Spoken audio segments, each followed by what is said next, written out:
killing of at least 26 civilians in the disputed region of Kashmir. Indian security teams spent the week looking for 4 gunmen who opened fire at the popular tourist hotspot. Sketches with the names of the suspects had been put up in Indian-administered Kashmir, with a cash reward announced as well. As FSN's Neha Punia reports from New Delhi.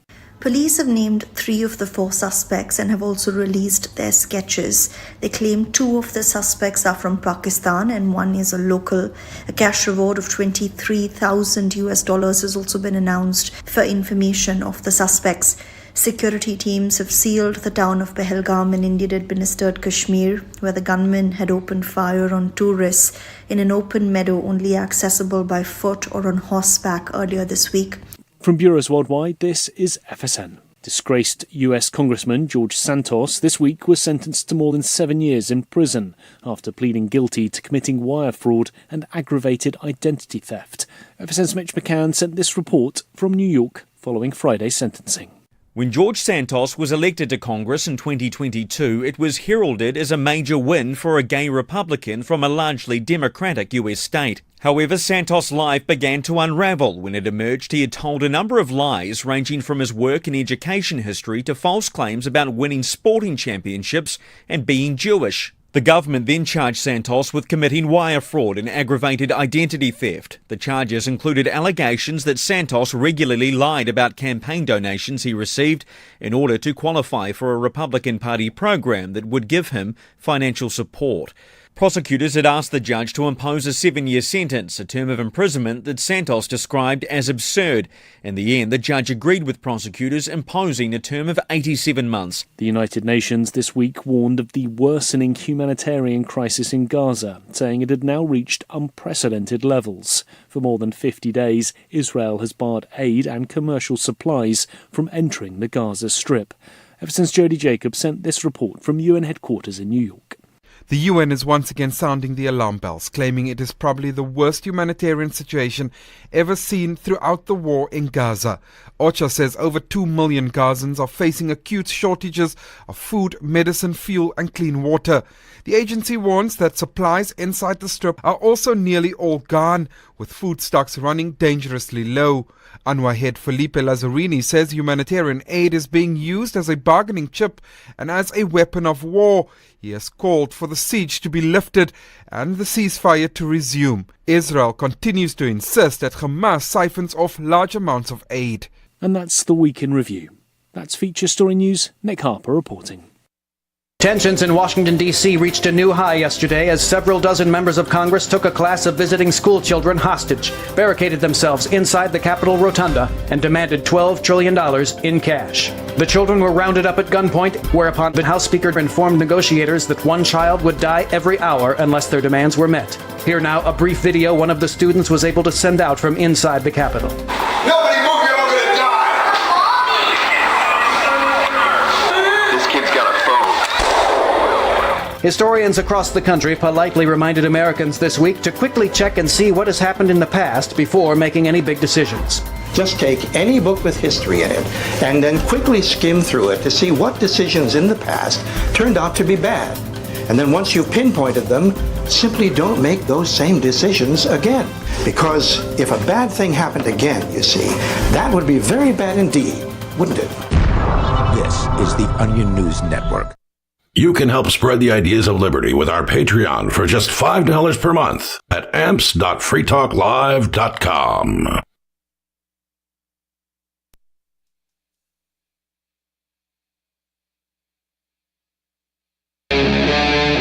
Free Talk Live.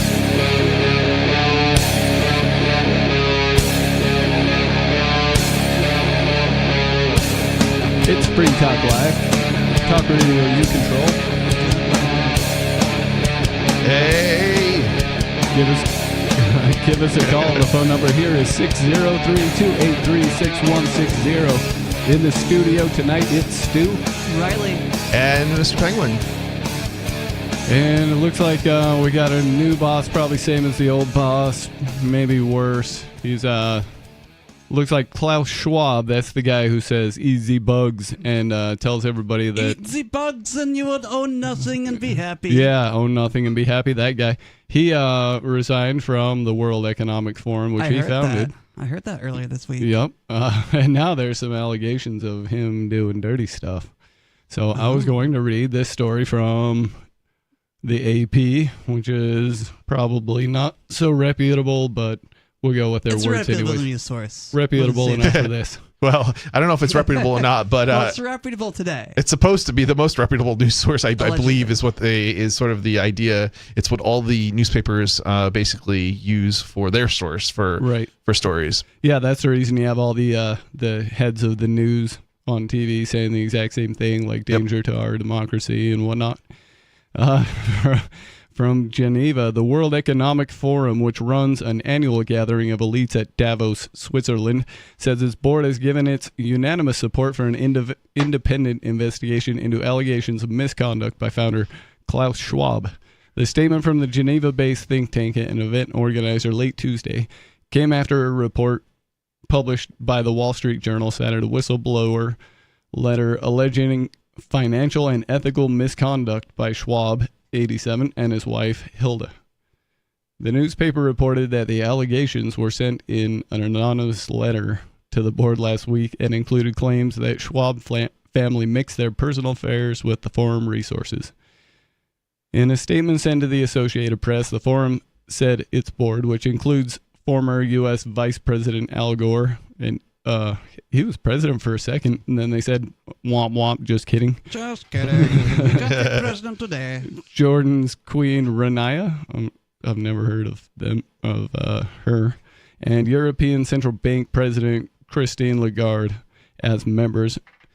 These people agreed to a decision by its Risk and Audit Committee to open the probe. While the forum takes these allegations seriously, it emphasizes that they remain unproven and will await the outcome of the investigation to comment further, the statement said. He'll be dead before they get any kind of right? Like he's 87. Every once in a while, yeah.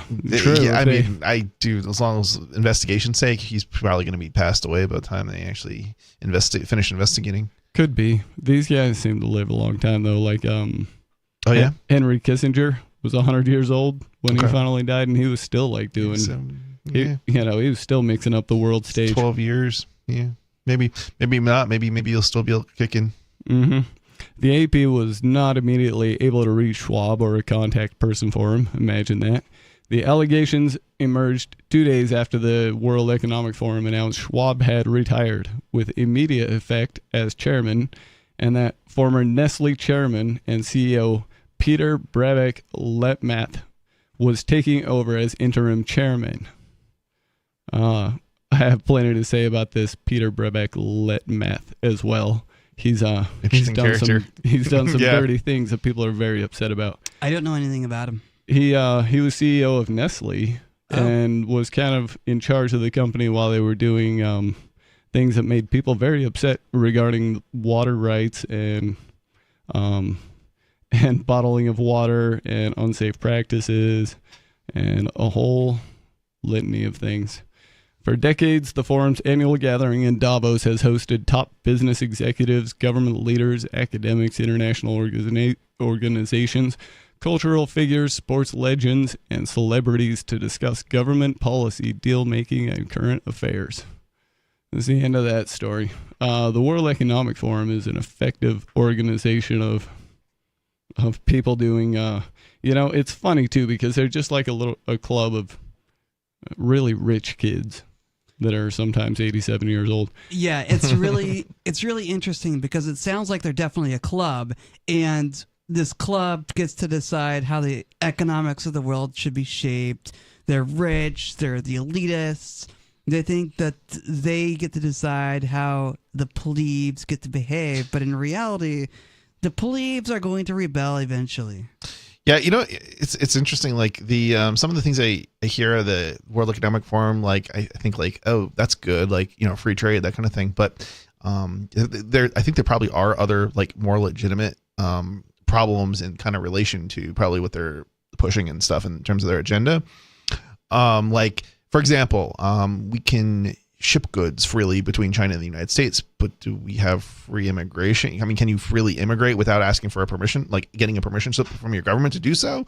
No, of course not. Not usually. And no. This is like this is an issue if you start thinking about it, because they can take the jobs in the United States and send them to China, but you're not free to go to China to get a job, right? Mm-hmm. So now, yes, it's cost of labor. At some point, it makes sense in that you do kind of want to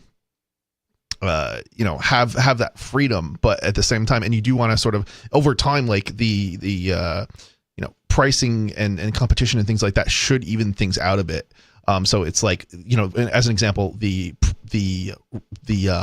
wages in China should go up, for example, and it may also result in wages going down in like the United States. But at the same time, in theory, the people in the United States are very well educated, so you should be switching jobs and things like that, and potentially moving up in the world versus China, where it would be much more difficult because people are coming from a different a different situation, a different background with lesser education, generally speaking, and so forth. Interesting. I've heard mixed things about the education levels of in China versus the U.S., but I can assure you that the U.S. has dismal, like absolutely horrible education levels. Yeah, I think the situation is so it's kind of complicated, I think, to compare China and the United States. Like, because you start talking about populations of, I'm trying to think what the population is exactly, but we're talking about billions of people versus millions of people. So you're going to have like more very intelligent people, with doctorates and things like that than you would in the United States. But right. like but as per capita, or I don't know if you call it per capita, but like I guess on a per capita basis, right, you would have less doctors maybe than you would in the United States or something along those lines. Yeah, that would make sense. Yeah, so it's definitely, and it's in some sense it can make competition kind of difficult in some respect, in that you have lower wages in China even for people who are very skilled. So and just the sheer number of highly educated people in China outnumbers the people in the United States at this point, I believe. But on the same token, you also have a population in the United States that's very well educated overall. So it's yeah. These I think these differences between cultures and things like that would smooth out a lot better if we didn't have these governments in our way of just, letting us be friends and trade things freely. I agree, but, governments are never going to leave us alone to trade amongst ourselves. They want to get a piece of the pie, too, because it's what the organization type known as government, this terrifying gang, if you will, does, is they want to steal, they want to get involved in your business. Yeah, and they always have a problem that justifies that they need to be there, like, the robber barons are going to do horrible things to your society if you don't have a government there to stop them from doing it. But the government made those guys in the first place. Right. They wouldn't have those monopoly privileges and all, the legal protections. Well, the funny thing is, those monopolies have come about as a result of basically advocating safety and more regulation, because and they teach us in business in 101 business classes. Once you've established an industry, you actually want regulation because it increases the costs of entry into that market. So it ensures that whoever got in first dominates that market and continues to dominate that market. So. That's the argument I've heard, but I don't know. That's coming from a scarcity mindset, and I think it's outdated, obsolete, so to speak. I can understand that perspective. I also need to point out that, at one point, the government, this gang, was the church. And at one point, the church held the monopoly on money. And so... Wait, really? I think it did. I mean, at some point it had to, especially with the Roman Empire and the Catholic Church at one point. They certainly were involved in the struggles for world financial control. That's interesting. I haven't heard that. You're going back a really long time period, and one of the problems with talking about the Roman Empire is that the Roman Empire was around for a really, really, really, really, really long time. It was. And it was in different forms and in different different areas at different points. So like, it's and most of the history for it comes from one source, if I believe Herodotus, and not much else. But also kings of various countries like England, France, Spain, they were all Catholic. They were all seen as, in a way, a spiritual leader, even if they were subordinate to the Pope. Yeah. And then at one point, the King of England decided that he wanted to be the spiritual leader. So right. It was a constant struggle back and forth until So and it's been the way it looks. If you read the long story, is that there used to be the divine right to rule. So there was a king that only got to be king because the Pope said he could, right? And then people got smart enough to reject that idea and say, no, there's no magic sky dude that says you got to be king. Yeah. And so they rejected that. They said, all right, well, now it's, rule by consent of the governed. But they just seem to trample that principle an awful lot. They forgot that the governed could withdraw their consent. I think it's more like some subset of the consent from some subset of the population, because even now we don't have, a full population. Not anybody can vote. You have to have, there's certain things that you have to, meet. You have to be over 18. You've got to be, a citizen. You've got to be, there's still all these things that, if you start looking at like actually like what percentage of the population goes out and is able to vote, and then what percentage of the population actually does vote, it's really a very small minority of people that basically decide, what's going to happen as far as, and then representation and things like that. And then beyond that, you've got the system that gives you the choices that you get to vote for. And it's actually, that system right there kind of rigs it in favor of. Yeah. What's actually interesting is libertarians have sort of taken advantage of this, the reality of the system in the migration of libertarians to New Hampshire for the Free State Project, in that we make up like less than like 1% of like the population in New Hampshire, and yet we control 1/4 of the House legislature. And it all comes down to the fact that people don't vote, and people can't vote in some cases. And when you get enough people in a low population state, it doesn't actually take that much to have a big impact on the state. And so libertarians have said, hey, well, we're going to be super active. We're going to run for office, and it's a lot of the success here has simply been because we got enough people here to just run for office and get elected. And as a result, it didn't take 25% of the population to support libertarians. It just took a very small percentage of us to actually have a huge impact. Absolutely. So it kind of shows up in some sense. It actually shows how messed up the system is, that we are less than 1% minority, and yet look at how much power we have in New Hampshire. Well, it's because of so much apathy that the system. Part of it's apathy, but it's not entirely apathy, because look, if you look at the populations, the under 18 crowd doesn't get to vote, and there's also now New Hampshire doesn't have the how do I say this? So the percentage of people from outside the United States is pretty small in New Hampshire, so we don't have so much that, but we do actually have a fairly large population from that was born outside of New Hampshire that moved to New Hampshire, and that's even independent of Free Staters moving to New Hampshire. So, well, I think that's pretty awesome, even as somebody who's totally not impressed at all by the system and doesn't see a whole lot getting done there. The thing I do see getting done there is filling offices and swaying public opinion in your local area. Yeah, I think at the end of the day, we're still a long ways off in some respect, but it's amazing how far we've gotten from a political perspective. But it's one of these things. It's like it still like kind of amazes me that like we've gotten anywhere. It's just like we're talking about tens of thousands of people and a population that's 1.3 million. If we actually if voting worked in the sense that like it was representative, we would not be in power in New Hampshire. You think there are tens of thousands of free staters in New Hampshire?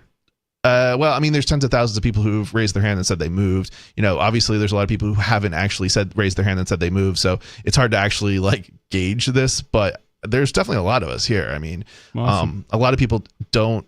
Yeah, I mean, a lot of I've been trying to, because there's no real official consensus of it or anything. Right. So, Libertarians are very independently minded. So half the people who move are I'm not going to tell the Free State Project I moved. I'm not going to reveal the fact that I'm a Free Stater or I moved here or how I'm voting. I can understand that perspective.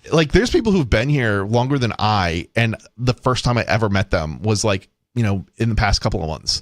Yeah. It's how have you been here longer than me? And I'm only now finding out that you moved, and I've been here myself about a decade now. So, I mean, this is just and it's not one person. It's every couple of years, there's somebody who pops out of the woodwork, and I'm I've never met you before, and you've been here for a really long time, or I helped you move in, and you're still here. I figured you had left, where you moved to a different part of the state or something. But no, there's people here, and they just don't, they don't really do anything. What's funny is there's a lot of activism in New Hampshire, but even amongst activists, there's really only, it's actually a fairly small percentage of the movers who do the majority of the activism. It's a very bizarre thing. Yeah. Well, you don't need a lot of activists. You just need some effective ones. Yep. And you need a lot of people that are, at least principled enough to not get run over. Yeah, absolutely. So I mean, this is if you want to be, I mean, this is, and it's funny, voting is I don't think it's a terrible idea, but I think at the end of the day, it's not representative of the people. And I don't even think I think if you got rid of any kind of requirement, it's anybody who shows up to vote could vote.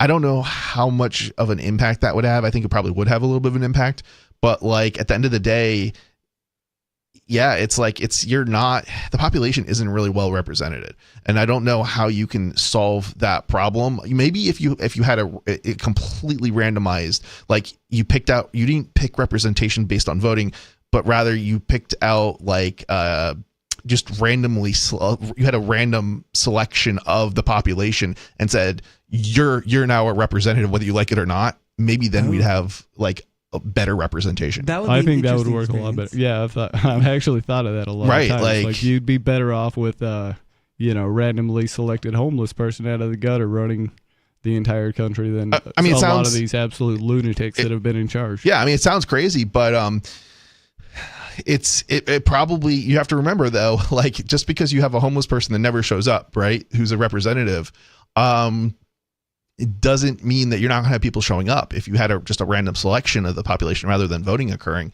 Because again, when you have enough people, some percentage of those people will show up. And you have to remember, people who are elected to be your representatives don't show up to vote often. So it's not like it would probably be that much different. Yeah.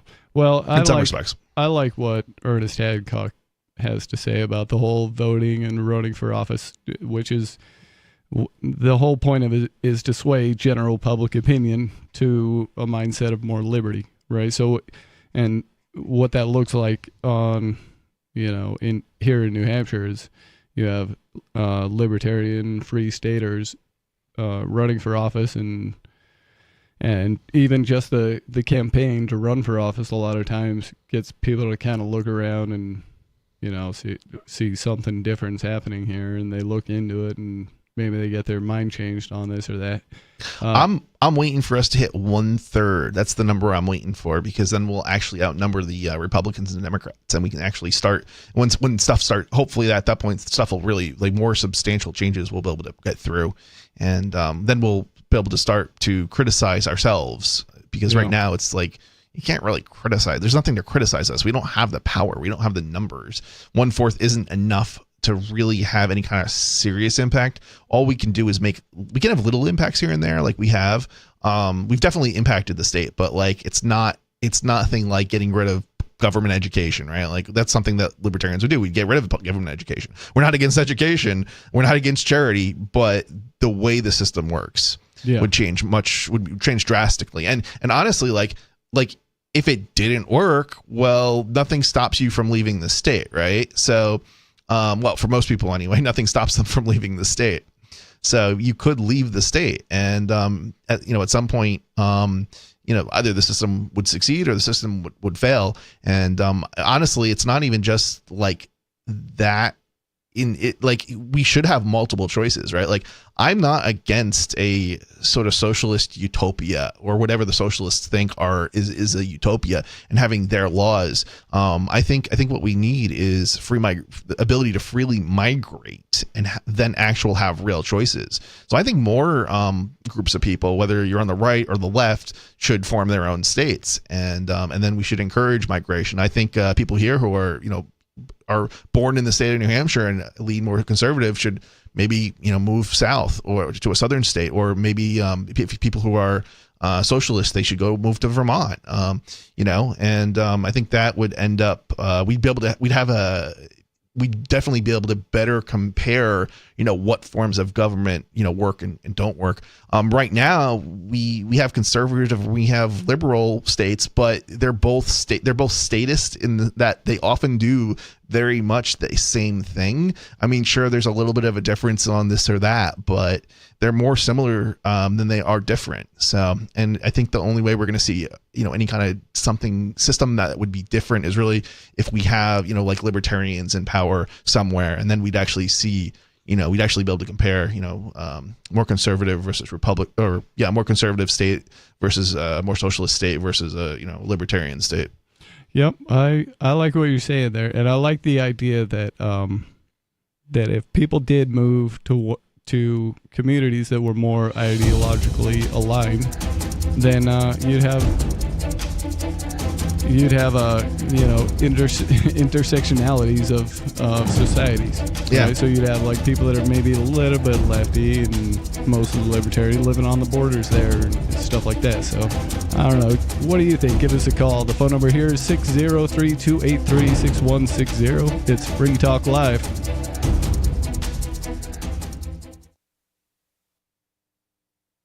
Free Talk Live. They believe, I think, that government can be good as long as you just elect the right people, which of course is nonsense. Government can never be good because it's an agency of coercive force. It doesn't matter who's running it. It doesn't matter what the goals of the organization are. As long as it's funded through coercion, as long as it's funded through threats of violence, then nothing it can do is ever moral or justified. They understand the system and they want to work inside it to change it. So, therefore, in order to have their hunger strike that they'd planned, which I thought was a great idea, they went to the government, and what they do? Ask for a permit? They asked for a permit. They asked for a permit. It was already over at that point, right? Whenever you ask permission from the government, you might as well expect them to say no. No! You know what? It sounds like government has this non-cooperation thing down to a science. Yeah, right? Free Talk Live. 7 nights a week from 7 to 10 Eastern at freetalklive.com. From Feature Story News in London, I'm Stuart Smith. Heads of state, monarchs and other foreign dignitaries are arriving in Rome ahead of the funeral of Pope Francis, which will be held on Saturday. The head of the Catholic Church died at the age of 88 on Monday after weeks in hospital battling severe pneumonia. John Beaver has more on the preparations from Rome.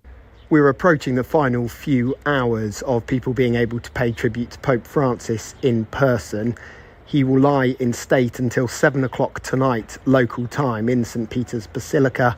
An hour after that, his coffin will be sealed ahead of the funeral tomorrow. The Vatican has said they expect 50 heads of state and 10 reigning monarchs to be among the guests at the funeral. Estimates vary wildly about the number of members of the public who are likely to attend, but some saying it could be as many as 250,000. Security here is being stepped up ahead of tomorrow. There's a huge number of police on the streets. There are even snipers on rooftops and police helicopters often flying overhead as the eyes of the world focus on the Vatican. John Beaver, Rome. Talks between government representatives from the US and Iran are set to take place this Saturday as Washington continues its diplomatic push to avoid Iran acquiring a nuclear weapon. From Tel Aviv, Trent Murray has more. American and Iranian negotiators will meet Saturday in the Omani capital Muscat for their third round of talks in as many weeks. Last week's discussions in Rome were described as positive, with both sides saying progress was made. The White House is pushing for a diplomatic solution to concerns that Iran is enriching uranium to make a nuclear weapon. Tehran denies the charge, saying its nuclear program is for civilian purposes. President Trump has threatened that if a deal isn't reached between the US and Iran, that he could take military action targeting Tehran's nuclear program. Trent Murray, Tel Aviv. Indian security teams continue to be on the lookout for 4 gunmen who opened fire on tourists earlier this week, killing 26 people. Sketches with the names of the suspects have been put up in Indian-administered Kashmir, with a cash reward announced as well. Neha Punya has more. Police have named 3 of the 4 suspects and have also released their sketches. They claim 2 of the suspects are from Pakistan and 1 is a local. A cash reward of $23,000 has also been announced for information of the suspects. Security teams have sealed the town of Pahalgam in Indian-administered Kashmir, where the gunmen had opened fire on tourists in an open meadow only accessible by foot or on horseback earlier this week. The home of one of the suspected gunmen has also been demolished by local authorities. In New Delhi, Neha Punya. From bureaus worldwide, this is FSN. Yep, we still do email. Drop your email address in the entry box at freetalklive.com, and you'll be kept in the loop with Free Talk Live.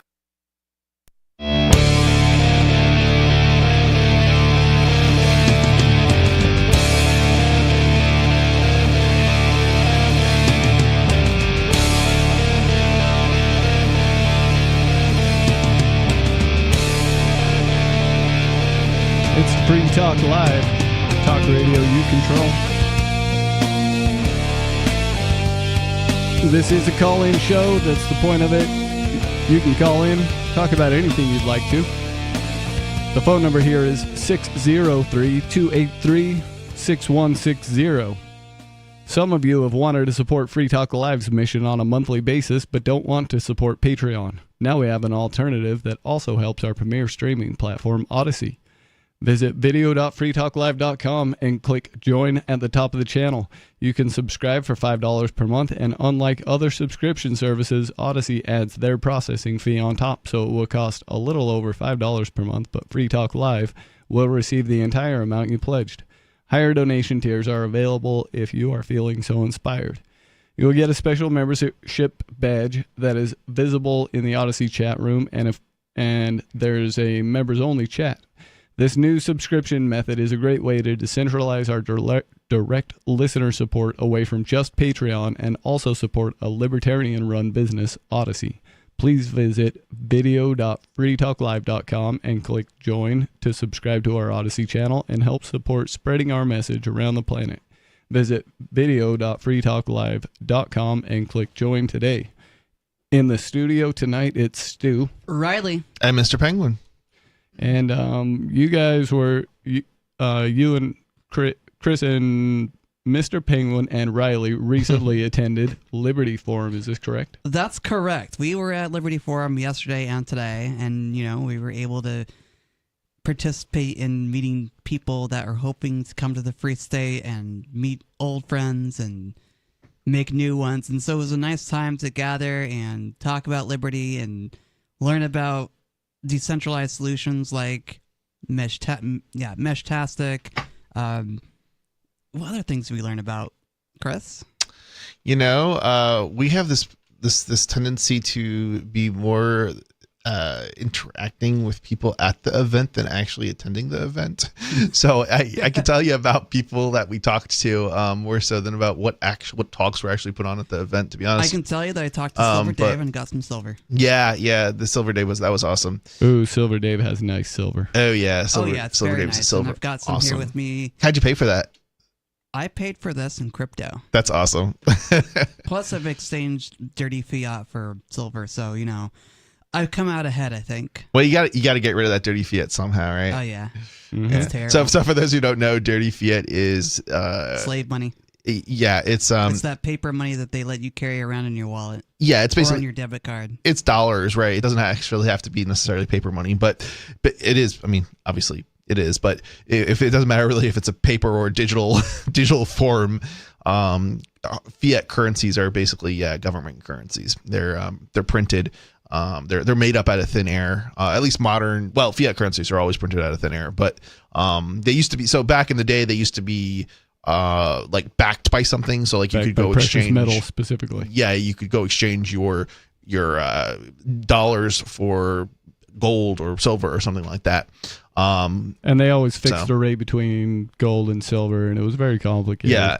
And then eventually they just went and took it right off the metals peg, and now they say full faith and credit, which means because I said it's valuable. Yeah. Yeah, and then they steal from you. It's anywhere between it's somewhere between 2 or 3% a year. I think that they aim for, but it's as high as like 18% in the real world these days. So. We've got a caller on the line, so we're going to go to the phones where we've got an unscreened caller.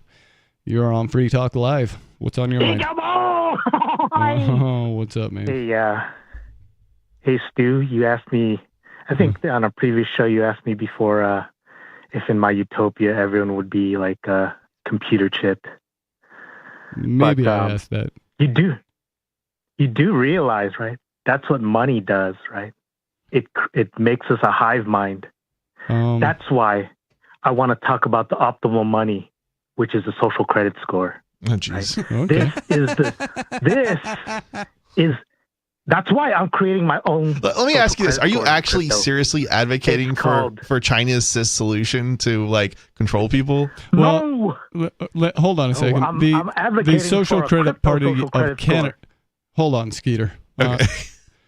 The Social Credit Party of Canada was an organization started by the grandfather of Elon Musk. It was such a bad idea, he was chased into South Africa. So this has precedent in on our continent. Interesting. Go ahead, Skeeter. You know, Western society also fought the heliocentric model of the universe too. That doesn't mean it's right.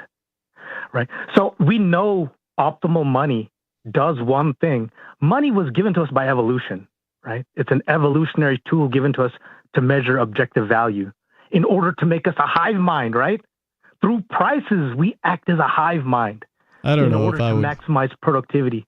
I don't know. That's what money does. That's how you know what to do, right?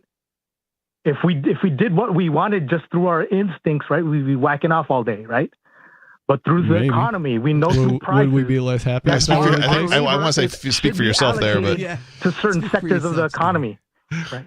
I need more than just that. We need a social credit score without privacy, right? This optimizes social behavior. Yeah, I don't think we so. We need a price system that communicates all information to all actors, right? And this is what privacy prevents money from doing. And this is why ultimately all monies with privacy, including Bitcoin, including your precious Monero and Dash, they're all doomed to fail, right?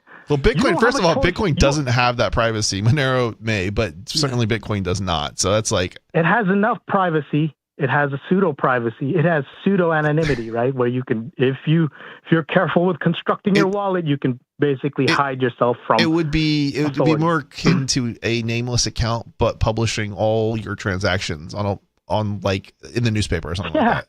So I would definitely not say it's private in like any real sense, especially when you can. I said it's pseudo anonymous. Yeah, I mean, pseudo-anonymous would be a more proper usage of the word, but it's a numbered bank account is more private than, I see what you're saying, I want to remove Skeeter. all trace of privacy from money. I know you do. Evolution does. And I don't think it's Hey, can I answer? It doesn't even matter what we want. It doesn't matter what we want. No, you're interrupting me. It doesn't matter what we want, right? It matters what evolution selects for. General evolution, not biological evolution. Okay, it is my turn to talk. Skeeter, listen, I know what you're talking about here. What you're saying is that people hide their money or they do what's less efficient for the greater good, so to speak, when they're allowed privacy. And I couldn't agree with that to some extent. But as a counter, I would say that the majority of waste, fraud, and abuse, the kinds of things that happen because of the secrecy of money and financial accounts and things like that, is done by gigantic corporations and generally under the permission of governments who get a little payoff. And that's kind of the order of things. So a transparent system like that would only control the part of people that are almost milked to the maximum anyways, and you're not going to get that much more efficiency out of it. And there's no way that the movers and shakers at the top are going to comply with that kind of, prying into their financial matters. Let me add one thing to this before you bring it back. So I think something to point out is, like, if you take something like Bitcoin and cryptocurrencies, the amount of sort of how would I say it's the criminal activity sort of that's linked to it is really, really, really tiny, especially as compared to cash. Right, especially by relative comparison, and not even just cash, but what goes through the banking system, right? Right. So like you could not sustain the criminal economy through cryptocurrency as it is today. There's no way to even begin for cryptocurrencies as they are today to handle the volume of criminal sorts of proceeds, basically. The dollar is the best one for that. Right, because it's literally the dollar. Market activity is small enough that you'd notice, an $80 billion payoff. Most to of country. the transactions, and this is not good for cryptocurrency from somebody who, from my perspective, of a person who wants to use it for what it was intended, and that was to trade and transact and do business, right? Most of the cryptocurrency transactions are actually people just swapping from one cryptocurrency to another, and they're trying to game the system. Like, that's true. It's not optimal. It's not what we want, but it's not crime. It's literally, it's more like the stock market. That's right. So. All right. Well, I'm going to bring you back, Skeeter. What do you think about all that? Okay. How do you explain Ross Ulbricht and his murder for hire, right? Do you think that would be possible? Do you think he would even have tried to hire assassins if it wasn't for the pseudo anonymity? Yeah, there's no evidence presented at trial. Well, I don't like the example because it's inaccurate. There was evidence. Wait, he's stating falsehoods. There was evidence provided. To the judge. What evidence was provided at trial? Made the decision. There was evidence that was so bad it was inadmissible. That he did. Why are you interrupting me? Are you scared of This is our the fact? show, dude. We can interrupt you. You're just. Are you- you can enter anything you want as evidence. Spitting facts. You can I'm spitting facts. All right, guys, let's hear him out, because we get accused of this all the time by people, and it would be once in a while interesting to hear what people have to say before we react. So let's give them an opportunity. Go ahead. You have like 15 or 20 seconds to give us something. Yeah. All the evidence was provided to the judge, who made the decision based upon preponderance of the evidence that he did, in fact, he commissioned the murder of 5 imaginary people, right? And that evidence was based upon the crypto wallet found on his computer, the chat logs found in his computer, and everything, and that he was actually the Dread Pirate Roberts with all the evidence in his house. So, even crumpled up papers in his trash. Let me ask you something. Dread Pirate Roberts is that it's not just one guy like that. Right. I don't know if you've seen the movie, but that's there was no evidence that there was multiple Dread Pirate Roberts. There were admins that didn't have access to the mastermind. I don't think they submitted like evidence that there were. Yeah, I don't know. I think there is evidence that there were multiple Dread Pirate Roberts. Yeah, or multiple people with login to the DPR account. No, that wasn't part of the evidence in trial. That was a login to the forum account of the. I don't know if it was entered not the mastermind page. Stop conflating the evidence, right? I'm not an expert on this case, man. I'm talking about the Silk Road mastermind page. There's no evidence anyone else ever accessed that page, and they caught him logged in onto the mastermind page. I've never even heard of that. Right? So I don't look it up. Stop. So anyway. All right. Back to the privacy and money thing. Against me when you don't know the facts. Okay, right? let me back up and just say something. Let me just say something about some of the flaws in your logic here. Okay, so for one, Bitcoin, Bitcoin, what is Bitcoin, right? Like, what does it mean to have Bitcoin on a computer? It's really you don't have Bitcoin on a computer. What you have is a private key. That private key could be on 1,000 computers. We have no idea.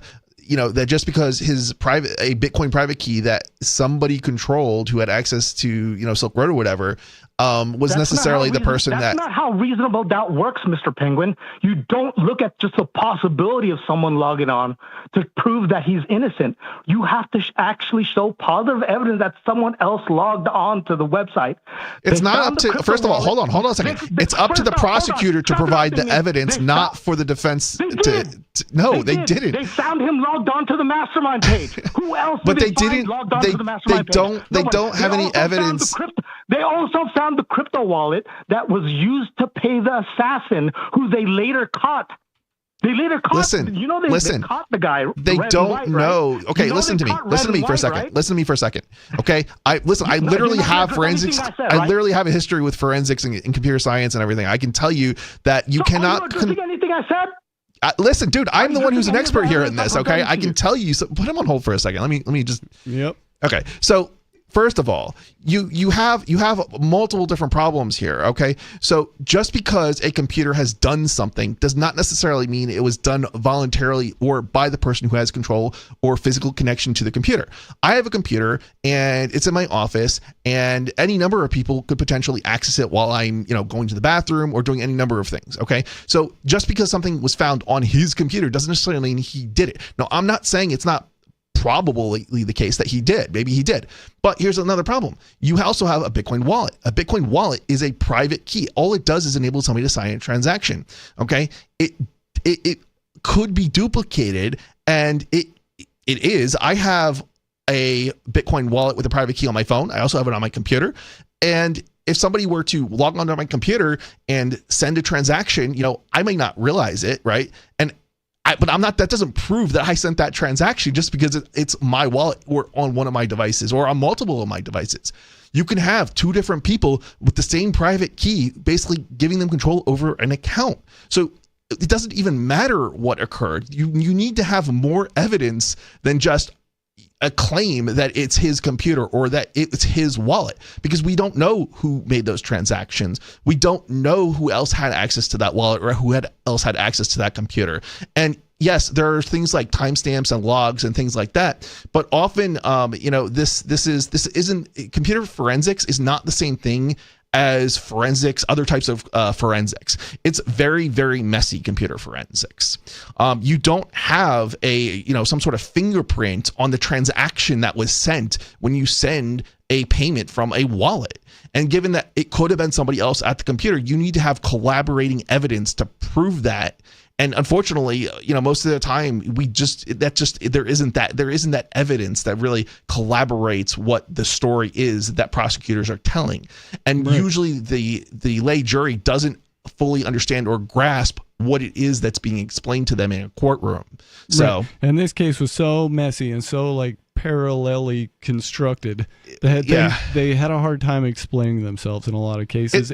And not only that, but according to this article on Vice, somebody logged in to the Silk Road. Hang on, I'm looking for.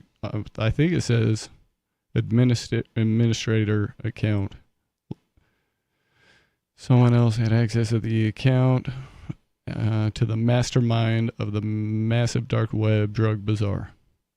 Occurred after the principal arrest in the Silk Road.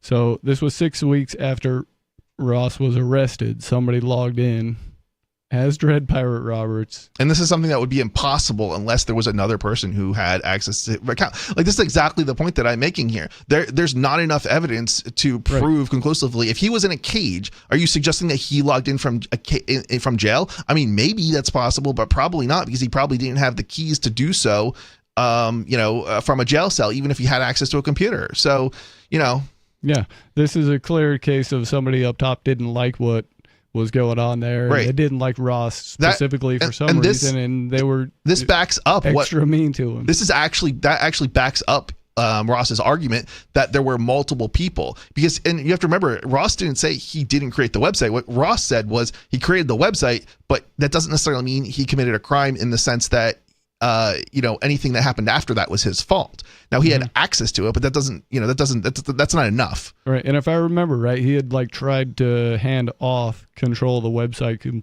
completely and just get out of it, which means he had like brought other people in to that level of control, voluntarily, meaning other people would have had. And here's the thing: it wasn't a crime to create the website. That's what people are forgetting. It's the crimes that occurred, after that. Like, I can create a website. Remember, all Silk Road was basically an eBay, right, on the dark web. That's not a crime, right? What you have to allege something more than that. He didn't even want guns or hard drugs on there, but he couldn't philosophically justify keeping them off. Well, again, we also don't entirely know all the details because there were multiple administrators or multiple people who were acting as the administrator. So he's the one who got the blame. He's the one who got the fault. He's the one who got the charges. He's the one who got the conviction. But it's not as clear cut as you're making this out to be. This is extraordinarily messy. It's a very fuzzy case, especially when you look into what happened specifically with the whole murder for hire thing and how they totally faked it with like a can of SpaghettiOs and FBI agents taking bribes. Pictures of a fake cadaver and it's a mess. No, not bribes, but they were taking. What were they taking? There was a guy who stole. One of the FBI agents stole, I think, money or something from Ross Ulbricht or something. He was prosecuted later. Or something two FBI agents spent time in prison for having stolen Bitcoin from the Silk Road. This case was just so unbelievably messy. I wish I had seen the whole case. Like, I'd been there for the trial itself. But that would be interesting. Yeah, because like then I could like speak to more of the details of like why this is nonsense. But I've been and I've witnessed, I've seen entire trials from beginning to end at the federal level. It was particularly the Crypto 6 case I'm speaking of here. And I, having known the story and seen all the evidence and having actually been there at the time that these events occurred, I can tell you, like, these prosecutors, every other word out of their mouths is a lie. And they tell tales and they just try and use whatever they can to make people look bad and bad man. And it's like, okay, but the evidence you're presenting doesn't even match the story that you're telling. But people and oftentimes the defense would rather the prosecutors get their way anyways. The whole system is the lawyers get paid whether or not ridiculous. The lawyers get paid whether or not there's a conviction, guilty or not, right? It's like, and the prosecutor though benefits from getting a conviction because they move up the political ladder in their profession by getting a conviction. Most judges are former prosecutors. So just remember that. So you actually have, and remember, it's in the prosecutor's interest to convict. And so the judges are going to lean towards the prosecutors because they were once prosecutors. So the whole system is basically, set up to convict. And it wasn't, what's interesting is it wasn't always this way. Before, during the British rule, actually, of the Americas, it was something like 1 in 10 cases resulted in a conviction. And today it's like it would be, I want to say the opposite of that, but basically it's like 9 out of 10 cases, are, let's see. Oh, actually, I actually have this stat on this one. It's at the federal level, at least, it's, let's see, 90 something like 97% take a plea deal, because they're basically bullied or forced into it. And then of those who don't, it's something like 70% get convicted anyway. Yeah. So, yep. It's not because people are guilty. It's true. That's not what it is. And that's true about how they not always being that way. I've heard plenty of court transcripts from the early 1800s looking into Mormon history, and it's amazing what people could get away with just because there wasn't absolutely damnable evidence. Yeah. Well, and it's actually so a lot of the 97% plea deal and 70% convictions is actually the result of the fair sentencing guidelines that came out in the 90s and the goal of this was supposedly to make it so there was great discrepancy between white people getting convicted and black people getting convicted, basically. And the whole idea of the fair sentencing guidelines was to even it out. The problem is all it did was it ensured that people took plea deals instead of taking things to trial. And that's how we ended up with the 97% plea deals. Yeah, it's more fair now because we're all guilty. Well, yeah, it's basically it. It's like basically we said, okay, well, everybody, we're gonna make it just as bad for black. It's going to be just as bad for white people as it is was for black people previously, rather than actually making it better for black people. Yeah. Yeah. That's how it seems to have gone. All right. I'm going to bring Skeeter back and see what he wants to say. Skeeter, are you there? Lies, libertarian lies. And lies? Come he on, stated man. like, What part was a lie? Like, what quiet, specifically are you telling us is we're lying about? I was on mute. Be quiet. Be quiet. I had to hear through all the lies you just told, which I'm about to go through if I can remember them. Like, for instance, Stu keeps saying that he didn't intend for drugs to be sold on the Silk Road. What was the first thing sold on the Silk Road? Wait, when did you say it? I didn't hear that. No, I said hard drugs. He wanted to sell. Hard drugs and guns, right? He wanted to sell magic mushrooms. I got you. Yeah. How many people died? How many people died from the sale? How many people died from the sale of magic mushrooms on the Silk Road? Oh, zero. Who knows? I'm not sure. But can you overdose on mushrooms? I don't think you can. Which he apologized I know you can for, on weed. Right? Yeah. You cannot. Am I mute again? No, you're not. You're there. You're just nonsensical. What you said, Mr. Penguin, right? The possibility of someone else doing something doesn't raise the evidence to reasonable doubt. You have to show someone else access it. And the sure it does. If there's two possibilities, hold on. No. If there's two people that could possibly have committed a crime, you have to show that one or the other person or both of them committed the crime. Thanks for the call, Skeeter. You can't just claim somebody committed a crime and then not present evidence to that end. I want to find out how Skeeter logic Skeeter works. is now still 0. Give us a call. You can do better than that. 603-283-6160. It's Free Talk Live.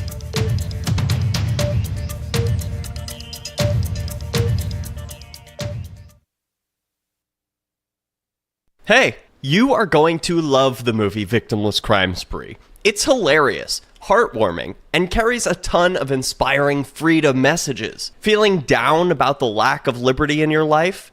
You need to put on this film with some friends and have a good laugh. It's a true story about me and my friends in New Hampshire living free, singing, dancing, and getting arrested.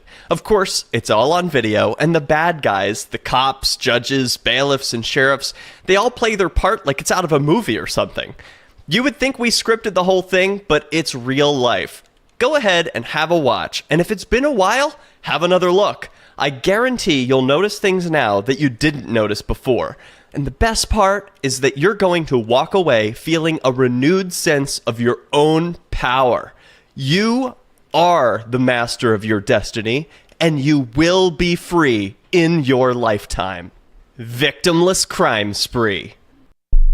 The new 4th edition of Healing Our World, The Compassion of Libertarianism, will take your understanding of liberty to a deeper level and has over 1,300 updated references, new cartoons, and a foreword by Dr. Ron Paul. With discounts for multiple book purchases, the 4th edition of Healing Our World is a great gift for the liberals, pragmatists, environmentalists, and Christians in your life who think libertarianism is cold-hearted. Get yours today at healing.freetalklive.com and use promo code FTL for a $5 discount. There are lots of ways to listen to Free Talk Live. Our podcast has been around since podcasts began, and now the FTL feed is loaded with content besides our full show archives. Did you know that we make it easy for you to customize your podcast subscriptions? We have different feeds, one that includes only our full shows, one with just the Daily Digest, and our main feed that includes everything. You decide what you listen to. It's quick and easy to customize your feeds at feeds.freetalklive.com. That's feeds.freetalklive.com.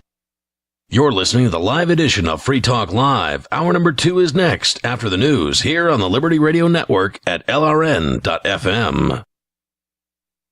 From Feature Story News in Washington, I'm Nick Harper with the Week in Review. This week saw the death of Pope Francis, the head of the Catholic Church, at the age of 88. Thousands of mourners flooded the streets of the Vatican City, many of them queuing for hours to view the open coffin at St. Peter's Basilica. The papal conclave to elect the next pope is expected in the coming weeks. FSN's John Beaver spent the week reporting on the Pope's death from the Vatican ahead of Saturday's funeral. The Vatican has said they expect 50 heads of state and 10 reigning monarchs to be among the guests at the funeral. Estimates vary wildly about the number of members of the public who are likely to attend, but some saying it could be as many as 250,000. Security here is being stepped up ahead of tomorrow. There's a huge number of police on the streets. There are even snipers on rooftops and police helicopters often flying overhead as the eyes of the world focus on the Vatican. This week, the US pushed on with attempts to bring peace to Ukraine. US President Donald Trump urged both Kiev and Moscow to agree to a deal, but said Crimea, which Russia annexed in 2014, would not be handed back to Ukraine. On Friday, US envoy Steve Witkoff held talks with Russian President Vladimir Putin in Moscow, as FSN's Dasha Bundarchuk reports. Russian presidential aide Ushakov said negotiations between US envoy Steve Witkoff and President Putin were constructive and useful. During talks that lasted 3 hours, the two sides appeared to have moved closer to a peace deal on Ukraine. Ushakov added that productive Russian-American dialogue will continue to be carried out in the most active manner. This is the fourth visit to Russia by US President Donald Trump's representative. During meetings in Moscow, Steve Witkoff passes on messages from President Trump to President Putin and then back from Putin to Trump, the Kremlin spokesman said. This week, India vowed revenge and blamed Pakistan for the killing of at least 26 civilians in the disputed region of Kashmir. Indian security teams spent the week looking for 4 gunmen who opened fire at the popular tourist hotspot. Sketches with the names of the suspects had been put up in Indian-administered Kashmir, with a cash reward announced as well. As FSN's Neha Punia reports from New Delhi. Police have named 3 of the 4 suspects and have also released their sketches. They claim 2 of the suspects are from Pakistan and one is a local. A cash reward of $23,000 has also been announced for information of the suspects. Security teams have sealed the town of Pahalgam in Indian-administered Kashmir, where the gunmen had opened fire on tourists in an open meadow only accessible by foot or on horseback earlier this week. From bureaus worldwide, this is FSN. Disgraced US Congressman George Santos this week was sentenced to more than 7 years in prison after pleading guilty to committing wire fraud and aggravated identity theft. FSN's Mitch McCann sent this report from New York following Friday's sentencing. When George Santos was elected to Congress in 2022, it was heralded as a major win for a gay Republican from a largely Democratic US state. However, Santos' life began to unravel when it emerged he had told a number of lies ranging from his work and education history to false claims about winning sporting championships and being Jewish. The government then charged Santos with committing wire fraud and aggravated identity theft. The charges included allegations that Santos regularly lied about campaign donations he received in order to qualify for a Republican Party program that would give him financial support. Prosecutors had asked the judge to impose a 7-year sentence, a term of imprisonment that Santos described as absurd. In the end, the judge agreed with prosecutors, imposing a term of 87 months. The United Nations this week warned of the worsening humanitarian crisis in Gaza, saying it had now reached unprecedented levels. For more than 50 days, Israel has barred aid and commercial supplies from entering the Gaza Strip. Ever since Jody Jacobs sent this report from UN headquarters in New York. The UN is once again sounding the alarm bells, claiming it is probably the worst humanitarian situation ever seen throughout the war in Gaza. OCHA says over 2 million Gazans are facing acute shortages of food, medicine, fuel and clean water. The agency warns that supplies inside the strip are also nearly all gone, with food stocks running dangerously low. UNRWA head Felipe Lazzarini says humanitarian aid is being used as a bargaining chip and as a weapon of war. He has called for the siege to be lifted and the ceasefire to resume. Israel continues to insist that Hamas siphons off large amounts of aid. And that's the Week in Review. That's Feature Story News. Nick Harper reporting. A local man feels even lazier when he thinks about how much ISIS has accomplished this year. A police officer doesn't see a difference between black and light-skinned black suspects. And a weak-willed termite eats a whole log in one sitting. Barreling forward on our campaign towards truth and righteousness, this is the Onion Week in Review. A new report released this week revealed that more parents than ever are relying on grandparents to help up their kids. The report's authors noted that in order to make ends meet, many budget-conscious parents in the U.S. have allowed their own parents to step in and deliver the same level of emotional neglect they would like to apply, adding that for many working adults, this arrangement was the only way to ensure their children were adequately belittled and ignored. In other news, Busch Gardens unveils their new 9,600-mile-long endurance coaster. A documentary provides a scathing indictment of the director's filmmaking skills, and a man brings his son into the office to see where dad is emasculated. This is the Onion News Network. Got Telegram? You can follow our channel there and discuss show prep with other listeners at telegram.freetalklive.com.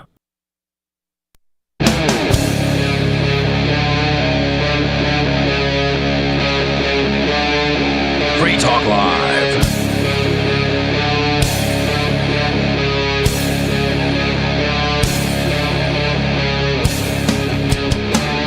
This is Free Talk Live. Talk radio you control. Give us a call. Let us know what you're thinking about tonight. The phone number here is 603-283-6160. Are you tired of the oppressive rules and moderation of the big tech social media sites? Our Mastodon server at social.freetalklive.com can set you free. Mastodon is free, open source, decentralized, and federated. Multiple apps are available for iOS, Android, Windows, Mac, and Linux. Social.freetalklive.com. In the studio tonight, it's Stu, Riley, and Mr. Penguin. And before the strange call we just got, that was a weird one. We were talking about Liberty Forum, which is an annual gathering of, liberty-minded people to discuss different ideas and just kind of share their ideas and mix things up, see what's new, what people are thinking about. And I grabbed the cutter. I was able to interview a couple people while I was there, which was really nice, and I got a taste of the environment once again. And what I really like about Liberty Forum is the variety of liberty-minded people there who are actually talking about liberty, not just talking about it like conservatives would, but actually really talking about it and delving into different aspects of it instead of just saying, "Oh, we need smaller government." Yeah, it sounds like they have this set up in such a way that there's kind of a main theme, but then there are a bunch of sub-themes so that people can congregate around the ideas they're most passionate about, and share their ideas and get into actionable groups of people doing things. So for Free Talk Live, this is going to sound like a broken record, but we're not just doing it, or we're not just talking about it, we're doing it, right? Exactly. And that's I know that's where you were going with that, or trying to go with that, Riley. So yeah. So who did you get to interview? I interviewed Joe McKinney talking about the not free cities, but special economic zones, and those fascinate me because they're essentially more neutral or less. They're areas of the world less interfered with by governments in order to foster better economics for the world. And so, do any of these exist in either England or the United States? I can't remember if there are any. Yes. I actually know the answer to this. Okay. New Jersey has special economic zones. Okay. And I don't know if they use that term, but yeah. And actually, the interesting part about it is, I don't entirely know what defines it in New Jersey, but there is a very, very so this is kind of weird because I don't necessarily know it. Maybe it wouldn't constitute a special economic zone. And it may be the opposite of a special economic zone in some sense. There's an area where different laws apply, though? Yeah. Yeah. All right. So there's a certain special economic area where the tax rate is 13%, when the normal sales tax rate in New Jersey is 7%. Oh. Or, well, it was anyway. So I think it might be like 6 point something or something. I'm not really entirely sure, but anyway, it was 7% for the longest time, and it's 13. Like it was like something about 13%. So yeah, so there was a special economic zone that had they did the opposite of it. Instead of having no tax or less tax, they have an increased tax. Interesting. Yeah. Okay. Well, I mean, if there's precedent for that, maybe Donald Trump wants to allow several of these to go the other way.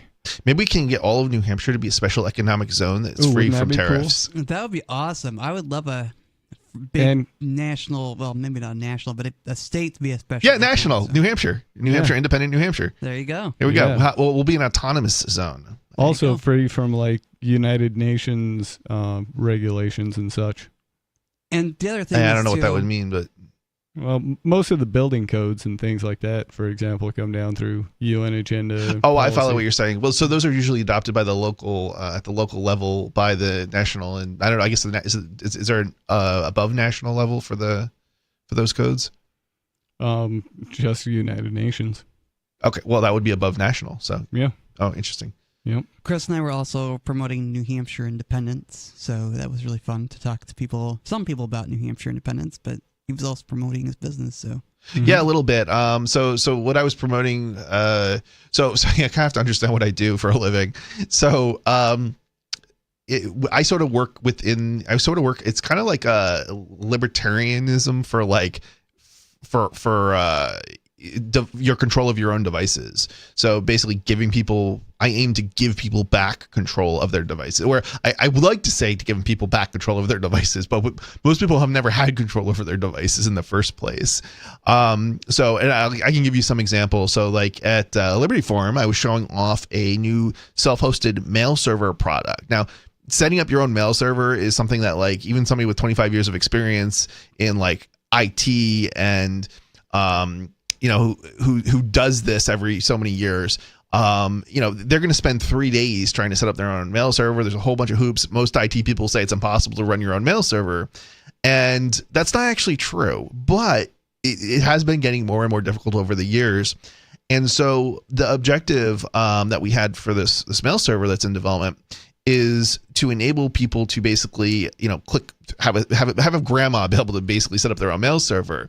And there's a variety of very good reasons for this, but this is kind of funny to say this, but we're trying to re-decentralize mail, in that we don't want you to be forced to be dependent on third parties to host your mail. When you have a third party host your mail, there's also legal implications for that.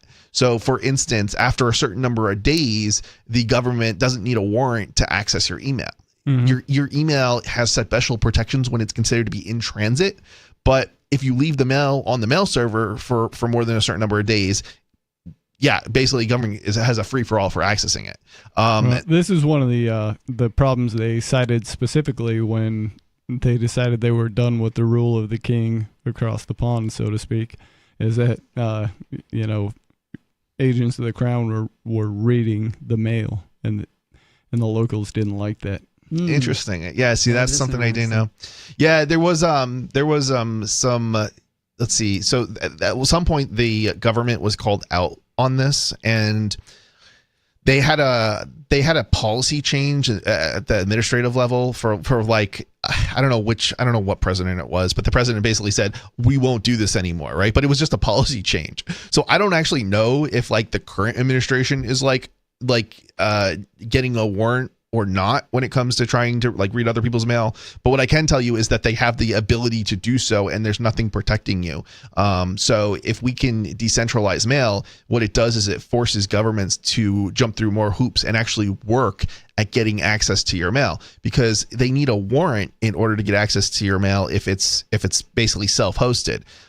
They don't need a warrant in the case of, what they would get is called a subpoena, not a warrant in the case of from a mail provider. But nonetheless, they don't need that subpoena after 90 days or something along those lines. So interesting. Right now, we're going to go to the phones. We've got Dave Ridley. Dave, what's on your mind tonight? Hey, gentlemen. Well, something actually that's on my mind in one way or another for almost my whole life, and I've never really talked about it that much. But felt like over time I've felt more and more like I need to talk about this, and that is the problems with Christianity. Yeah. Which problems with Christianity? Go on. Which of the many problems are you speaking of?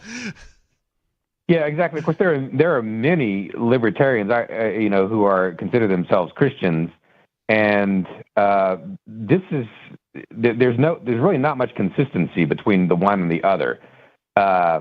Having grown up in sort of a Baptist background and so forth, I've tended to just kind of think, well, it's just sort of mistaken religion. It's not necessarily a bad religion, right?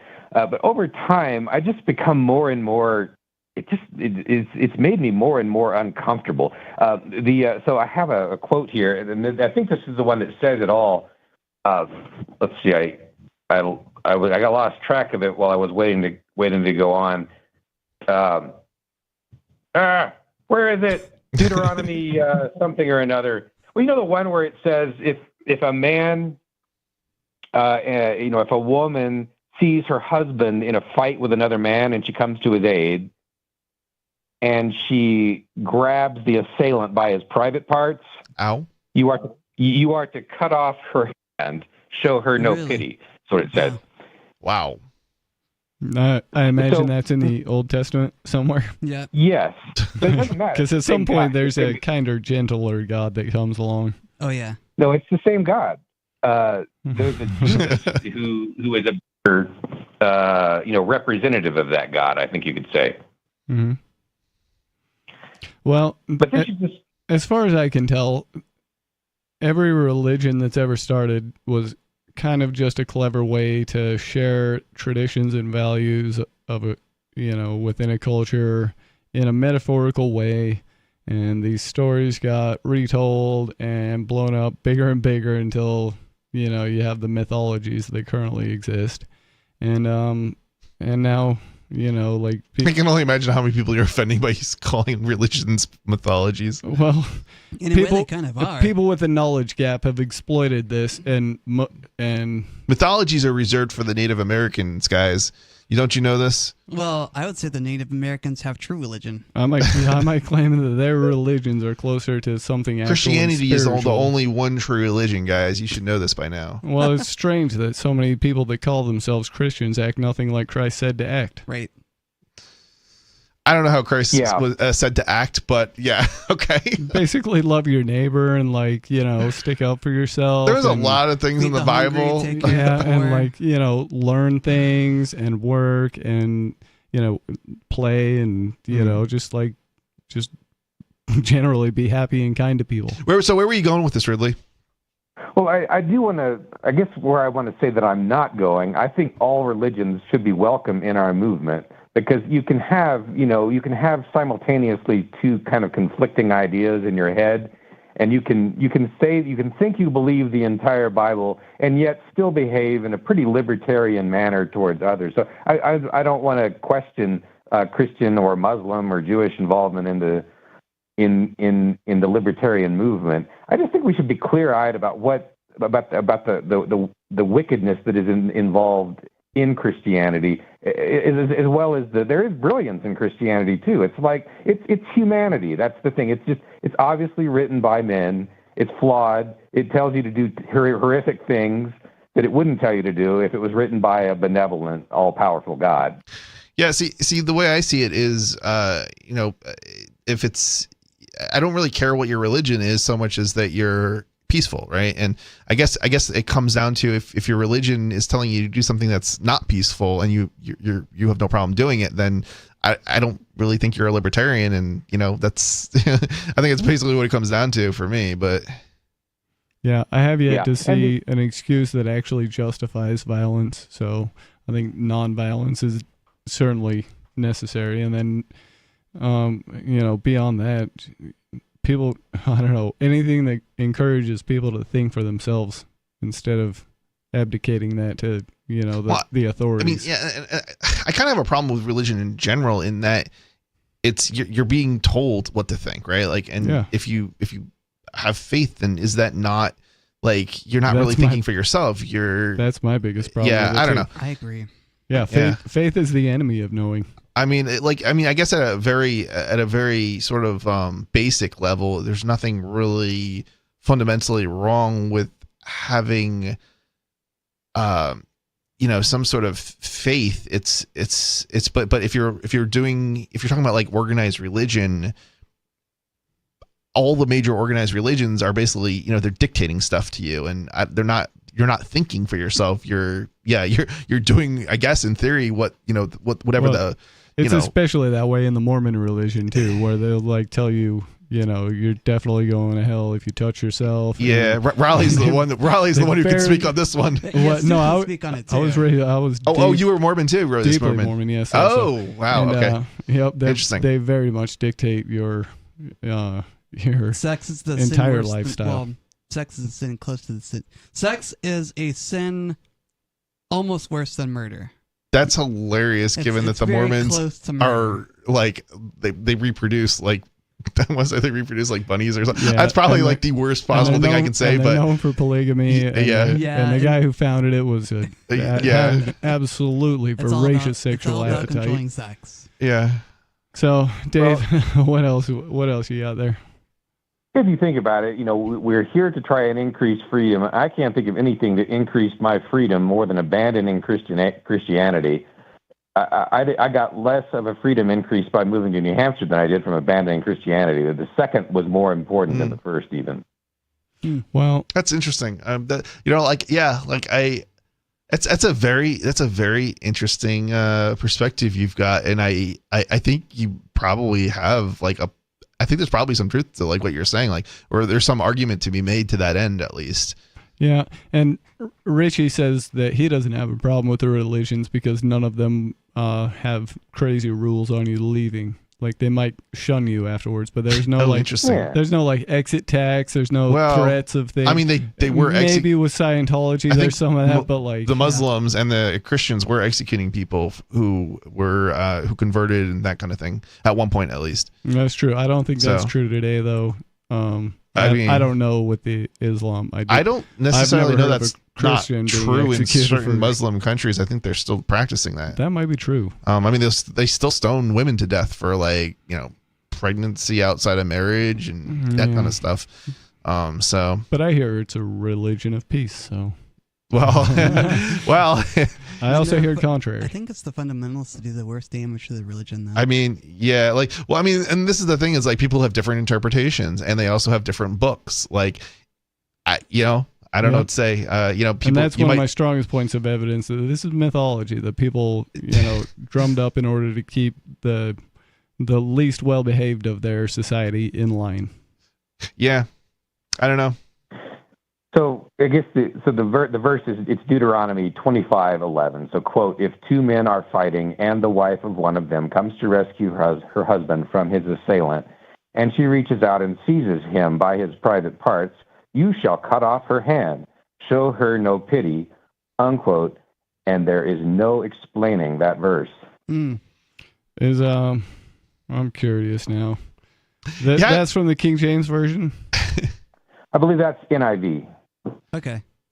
And see, that's another thing about the Bible is there's so many versions. You have to different translations. I also have to wonder where did that come from and why? And I'm pretty sure if you find a really old one written in Latin that's predates King James, it's going to say some things that are wildly different than what it says now. Yeah. For the Book of Mormon, for example, has been edited thousands of times since Joseph Smith wrote it. Originally the Book of Mormon didn't have any punctuation. It was just one run-on paragraph. Yeah, they left that job up to the guy at the printing press. Yeah. Go ahead and punctuate it. So, yeah, Dave, you got anything else? That is all. Thank you. Yeah. Good call. Yeah, I thought I'd have to move to was it Utah to know so many Mormons. Yep. Turns out I just have to move to New Hampshire. Is there a lot of Mormons around here out of curiosity? Or do you guys know or in our community? Not that I know of. There are a few around here. There are. Yeah, I was just wondering I was wondering if maybe there was not in Keene itself, but I don't know about the libertarian community itself, but there are a few in the area. Yeah, I'm just curious. Is the Mormon religion pushing people towards libertarianism, and we should expect a contingent of more? I realize you guys probably aren't I know you probably don't do some of the Jewish people do in terms of you go hang out together and stuff. But I thought maybe you might be more familiar with. I do have a little bit of insight into this. So before I left the religion in my youth, I was having a hard time with the government indoctrination system, and so I asked to be put into a more, into an institution that was more aligned with the values of our Mormon family. And so I went to a place called the Benjamin Franklin Academy that was started by Cleon Skousen and Glenn Kimber. I've heard about him. And I went to, a lot of people have heard of the Skousens. And so I went to this place for a little while and heard what they had to say. So I have a little bit of insight into generally the Mormon opinion on libertarianism. Mostly they're programmed to follow orders, just like good Americans. And this is why CIA absolutely loves recruiting on the BYU campus, because young men about the age of 18 or 19 are just, that are Mormon also, you can pretty much count on being able to fool them into anything. Oh yeah, easy. And so they'll just believe whatever they're told and follow orders. And then they have some libertarian leaning roots though, because of like holding out against polygamy. The change on that only came 150 years ago or so. I think so, yeah. So, and they had only lived it for maybe 2 or 3 generations before it was legally terminated, and then they just kind of clandestinely did it until they were able to put a happy face on it and pretend like it didn't exist at all. And so that's when you had like official split off of another sect that said they just weren't going to quit. Yeah. Both sides of my ancestors were polygamous families. Had interesting. Lots of kids. And Me too, there was that sticking point with the government, and any of them that study history eventually run up against the fact that Joseph Smith was basically trying to drum up a war against the United States or to start his own country. I think he declared himself king of the world at some point. He absolutely said he was going to be as a new Muhammad to this world, and planned to conquer everything, which was quite grandiose. Yeah, absolutely. What's funny is the other thing is they're kind of racist. Just fundamentally programmed racism from several of their leaders have been extremely racist, and they've been trying to like tone that down for a long time. They didn't allow blacks to have the priesthood until I think 1978. Yep. And so I know they're trying to do better at that, but still, there is some racism within the religion itself. You know what I find funny is how some of the ideas for like the Free State Project and libertarian migration movement is derived from Mormons and their flight across the United States for freedom, I guess, in some respect, really. Yeah, kind of a reverse pioneer. Yeah, exactly. Yeah, I think about that a lot. I can't say there wasn't at least one good idea. Well, yeah, it's interesting because the Mormon history points out a lot of where things get complicated by the presence of the government, and where you kind of run into like real hard questions about what you would do without it. And these are the ideas I think that we like the most on Free Talk Live. But we can talk about whatever you want. Give us a call, 603-283-6160. It's Free Talk Live.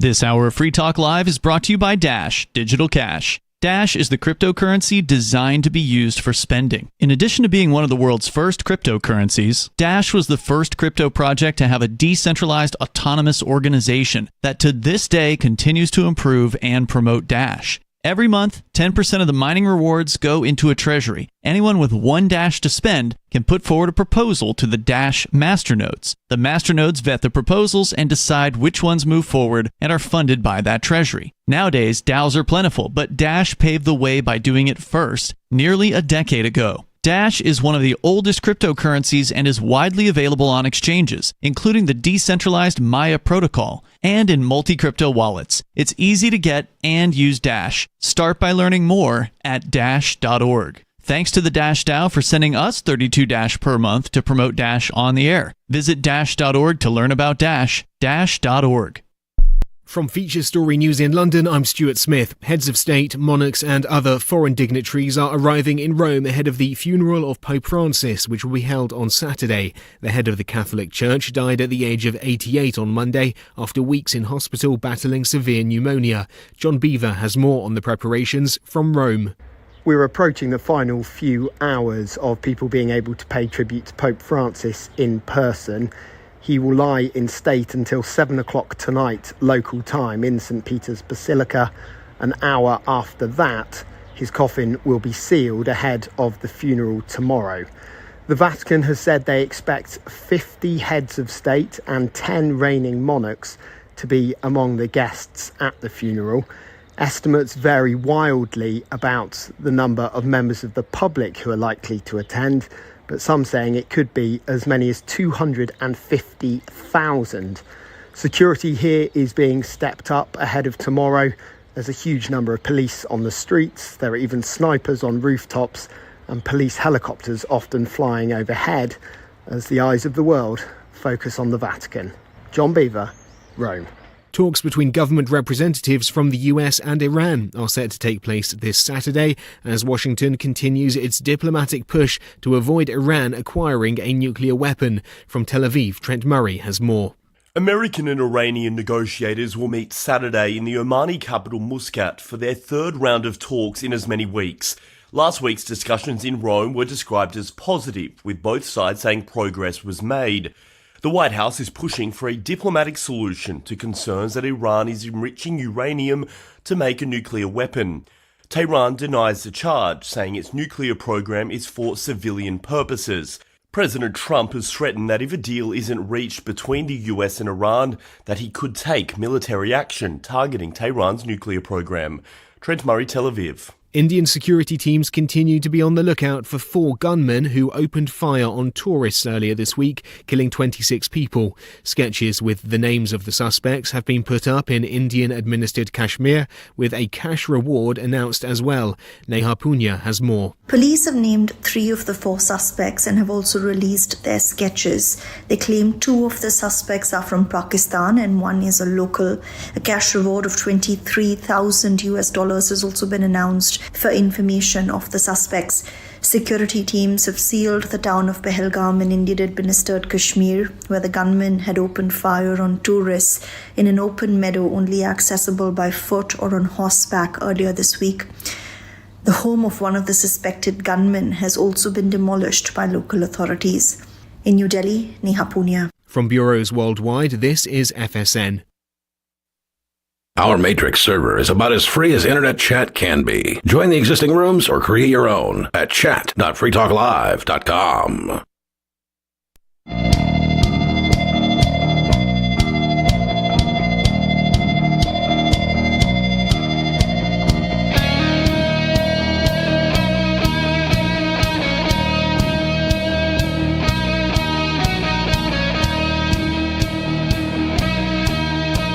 This is Free Talk Live. Talk radio you control. Give us a call. The phone number is 603-283-6160. Free Talk Live is brought to you by LibertyMinded.com. Official Free Talk Live gear like t-shirts and hoodies are available at LibertyMinded.com. Plus, you'll find a unique collection of cool and funny liberty-oriented clothing at LibertyMinded.com. That's LibertyMinded.com. In the studio tonight, it's Stu. Riley. And Mr. Penguin. Mr. Penguin, I believe you brought a story in about trade wars. I did. So for people who are, completely, how do I say this, out of tune with what's been going on in the world, there's something you should know. And this is going to be a little bit alarmist, but the trade war between the United States and the rest of the world is beginning to have massive consequences, and it's shortly going to be really, really, really, really bad. So there's something like 105, I don't know, the last headline that I read here said 145% tariff. And what I kind of want to just talk a little bit about what that means for like your average individual and the consequences of this. Didn't Trump pause the tariffs though? Well, temporary pauses of tariffs is pretty much what it's coming down to. And so some of these tariffs, the effects of the tariffs haven't actually been felt yet. We are beginning to see increased prices on some items, but what's coming is going to be absolutely catastrophic. Mayhem. And on one hand, I feel like the left is being a very alarmist on this, but at the same time, there is likely to what he is saying is catastrophic. So anyway, I just wanted to talk about this a little bit. There's some debate as to how long these ultra negative effects will last, though. Yeah, so it's going to start having an effect probably within the next 2 weeks or so, as the stocks begin to dwindle. The problem, one of the problems though that we've got that's coming is that the shipment of goods from China to the United States has been canceled, like a large percentage. So I think it's like 35%. So interesting. Well, yeah, and so now the reason that we haven't felt the impact of the tariffs yet, in any, well, we have a little bit, but not any substantial way, is that before the tariffs came into effect, well, there's a couple of reasons. One, before the tariffs came into effect, companies were stocking up. So whatever their warehouses could fit in their warehouses, they ordered enough stock to fill those warehouses. Now the problem is the United States doesn't actually have that much warehouse space, and so there's only so much like stocking up you can do. So there's something called just in time. Yeah. It's a business model basically. And basically what it means is that normally you don't warehouse anything basically, or you've very, very, very little stock is warehoused. And what happens is you order just enough goods to fulfill the orders that you have predicted are going to be coming in on a given day, something to that effect. Yeah. So it's more because somebody had determined that a bunch of waste happened through the warehousing process, and that they were better off just buying enough to get that order out and then buying more later when a new order came in. So most goods that you buy, it's just a slow trickle, and they were manufactured. Now, they weren't manufactured yesterday. It was probably manufactured a couple months ago, or more even. But because of the shipment time, because it's sent via a slow boat from China, so to speak, it took weeks and weeks to get here. Mm-hmm. Anyway, and so by the time it actually gets on the store shelf, it may be 6 months old, the product. But nonetheless, well, here's the thing. So there's been some stock up, but there's another problem here in that what we're seeing now is massive cancellations of orders. So the goods aren't being shipped, and they haven't been getting shipped now for a little bit now. I'm not sure exactly how long, but a little bit. So we already know that there's going to be a shortage here coming up soon. As soon as the stock runs out, there's not going to be stock to replace it. And you would think, well, wouldn't the prices just, go up? Well, here's the thing. The prices are going to go up, but there's actually going to be some items that just aren't available anymore because these products aren't being imported. When you have something that is going to more than double in price, the demand for that product becomes zero. And if the demand for that product is zero, it's no longer going to be available. So, and I'll give you some examples. When I say double, if you were planning on buying $1,000 laptop today, in another couple of weeks, it might be $2,000. It might be somewhere closer to $2,000 or $2,500 for that same product. Just as an idea. So I don't know with 100% certainty that you'll see that exactly, or exactly when you'll start seeing that. But that's basically sort of the situation that we're currently in. Right. Another way to explain this is like when the United States puts sanctions on another country, and then, it causes shortages and then prices to go up. That's kind of what the United States does to itself when they add tariffs. Mm-hmm. It's a tax. Yeah, it's a literal tax. So most of that money is going to, and the government's going to get more money. If I'm thinking about this right, the government's going to end up getting more money than the value of the product in which you're buying. Yeah, it's insane, right? So right, so somebody's like, hey, I want to send this loaf of bread here into your country. It costs $1. The government's like, sure, no problem. That'll cost, I'm going to need $1.50 just to get it across the border. Right, so the price, the item you were paying $1 for. They're not buying the bread. That's just the cost to let you move it across the border. Right. So now you're not only going to pay $1, you're going to pay another $1.45 for it, but you're not going to pay $1.45 for it because what happens is companies they have to make money. If they're going to invest another $1.45, they've actually got to make money on that money that they've invested. So they might charge you like $3.50. Yeah. So you're probably going to be paying closer to. So it depends on like maybe the type of good and stuff and what the profit margins are on it. But like let's say the price of good a price of a good doubles, right?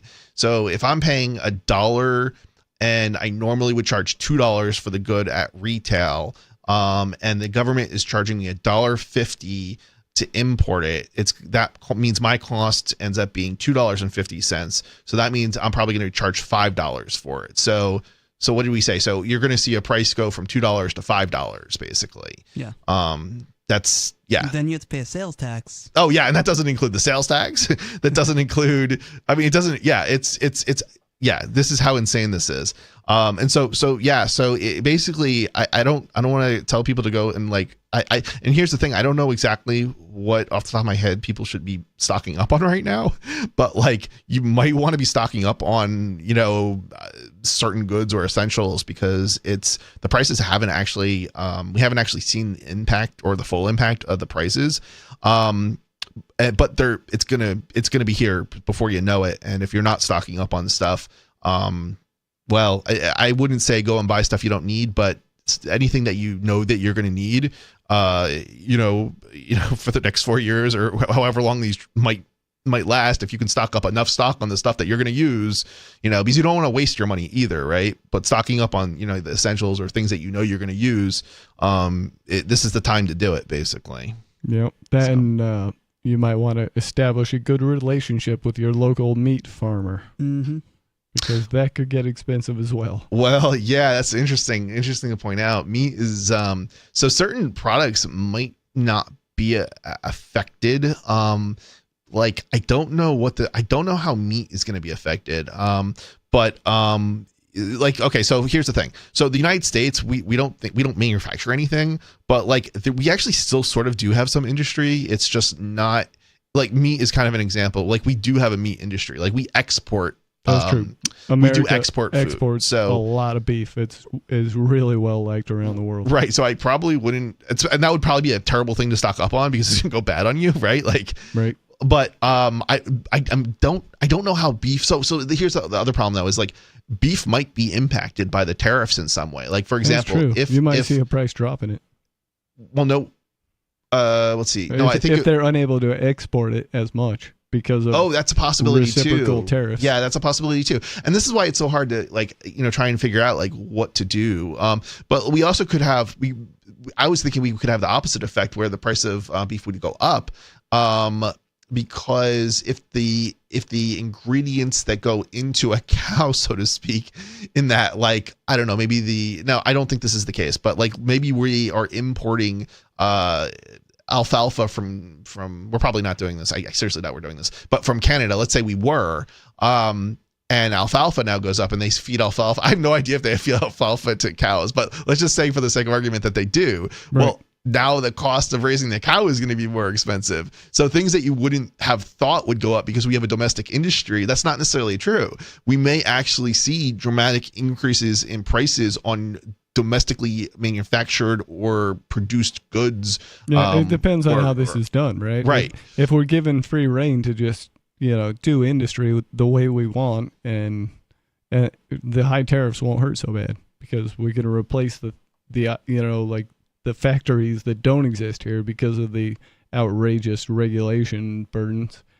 Those could be made.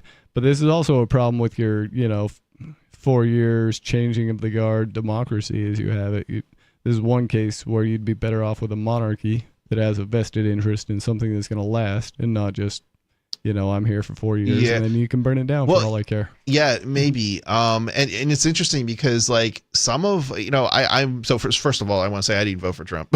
I also didn't vote for Obama or Joe Biden or any of these other people, right? I didn't either.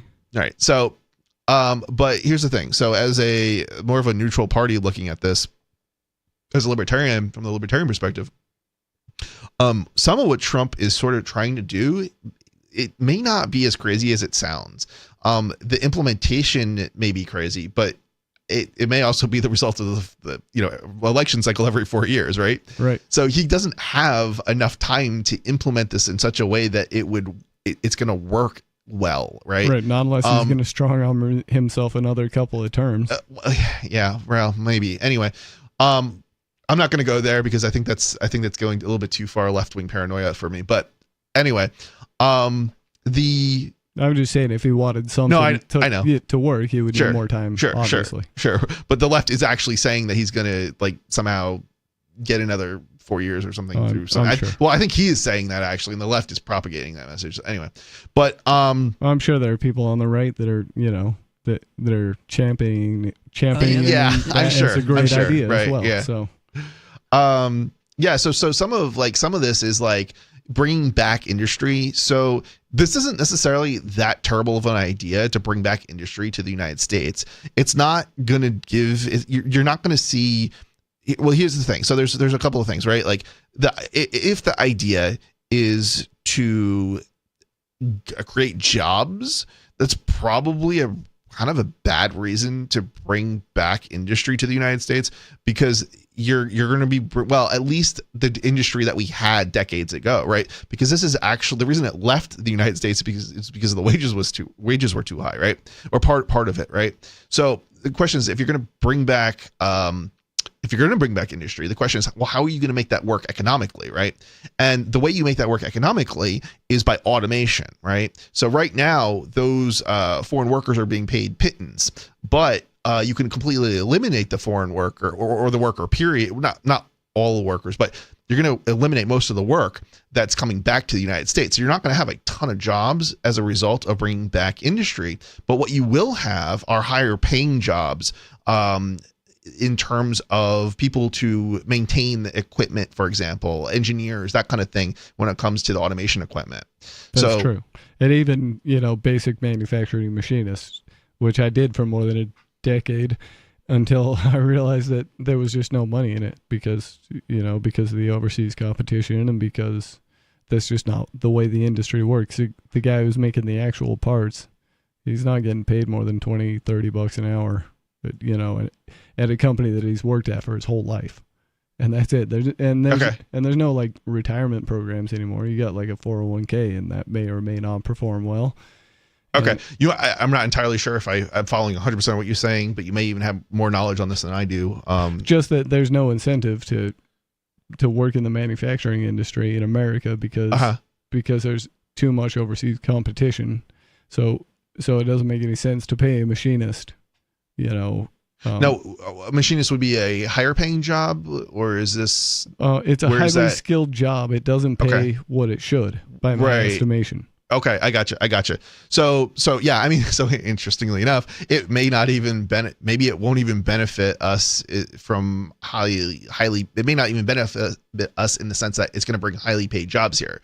Well, it could create a competition in that market to where manufacturing companies are willing to pay more for competent machinists in order to make parts. Because there's not enough of them. Right, because now, you might be right. It becomes less expensive to make it here than it does to have it made in China and shipped over. Yeah, so okay, that makes sense. So there may be some logic, in this.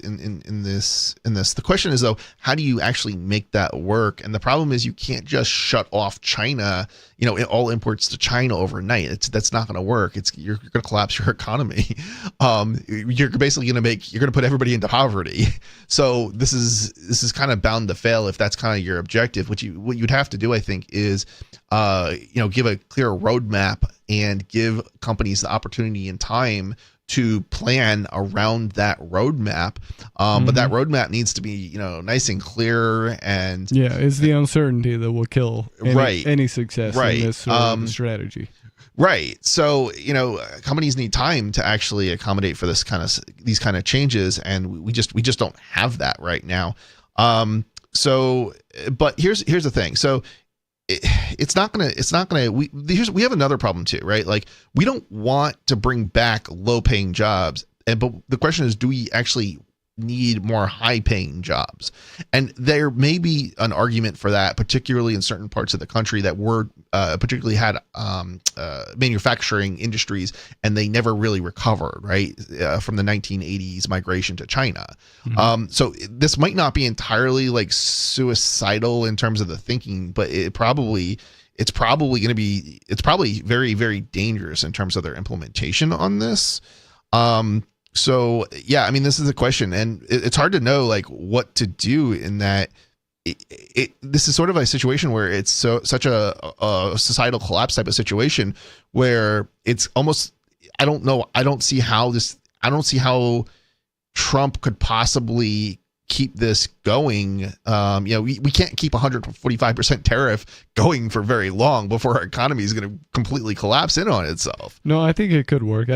How do you think it's going to not collapse? Because I mean, if you're going to be paying, it would, but I think it could be repaired just as quickly as the collapse comes. Oh, right, and I agree with you on that. So it might be like 3 months of diving into the worst economic pain imaginable, and then 3 months back out of it, and then by then, you've even out, and then if the restrictions aren't put back in place at that point, you might see more prosperity than previously and that's existed. entirely possible too. And the thing is that we're resourceful as human beings. We're going to figure out how to make things work. However, it is trade that makes like real wealth, large piles of wealth only comes from trade.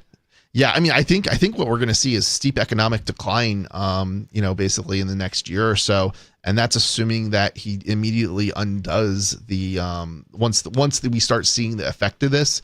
If there's an immediate undoing of the tariffs, I think at that point we're probably going to see a serious economic decline in the United States. It's probably going to take a year or whatever or so, to really get fully back to where maybe we were. You're saying even if the tariffs are just totally lifted and abandoned at this point? Yeah, I think because ultimately by the time this actually takes effect and people start turning people's wallets, you have to remember it takes a certain amount of time for companies to order products and have it manufactured. I'll give you an example. If I order laptops right now to be manufactured in China and have shipped to the United States, they won't get here for 6 months. Right. You have to plan this 6 months out.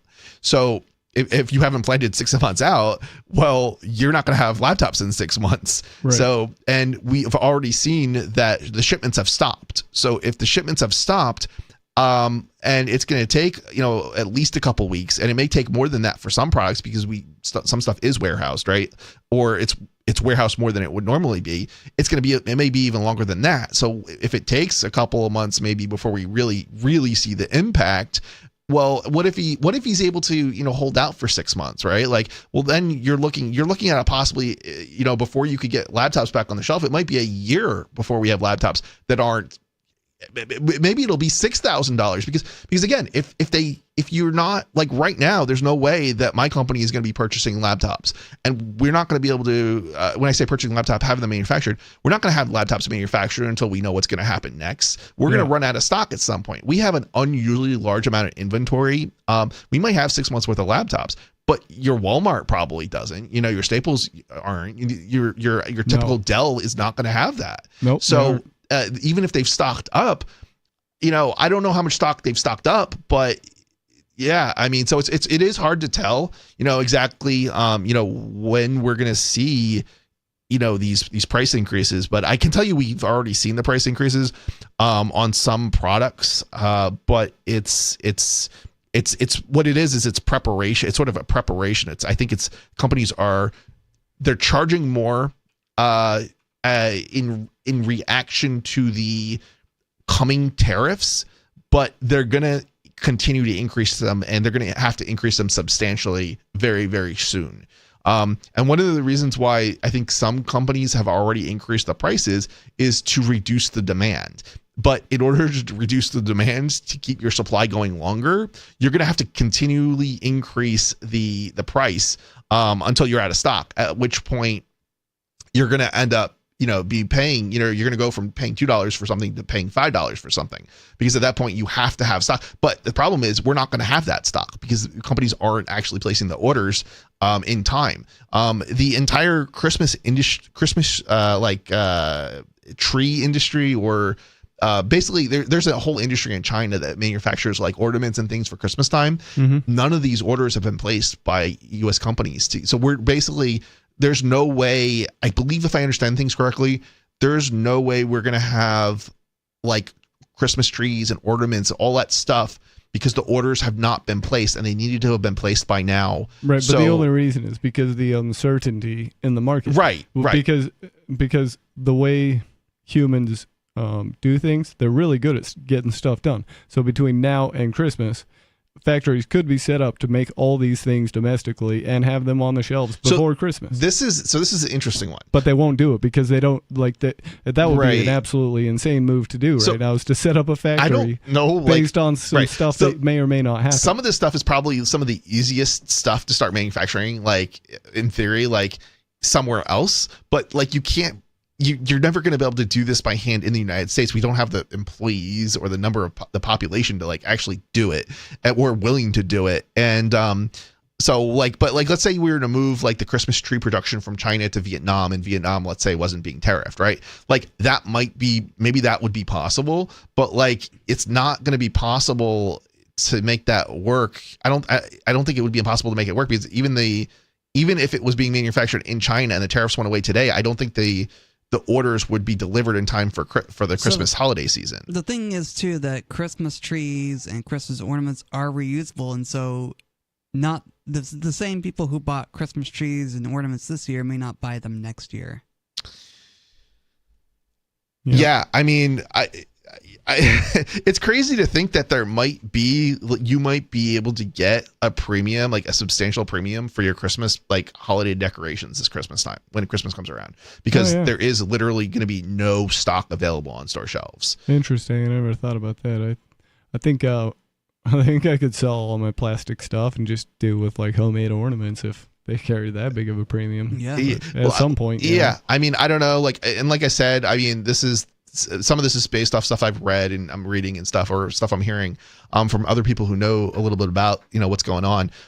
So please don't hold me to any of this, but this is my understanding, of what the current situation is and what's happening in China. A lot of it's all speculation. Like that's a lot of all anybody can do is speculate at this point. Because it's up to Mr. Art of the Deal on what he wants to do with these. Well, I think some of it might not be speculation, because if the orders haven't been placed, I don't think there's any way, as I understand it, any way for it to happen. But interesting. Yeah. This is Free Talk Live. Give us a call, 603-283-6160.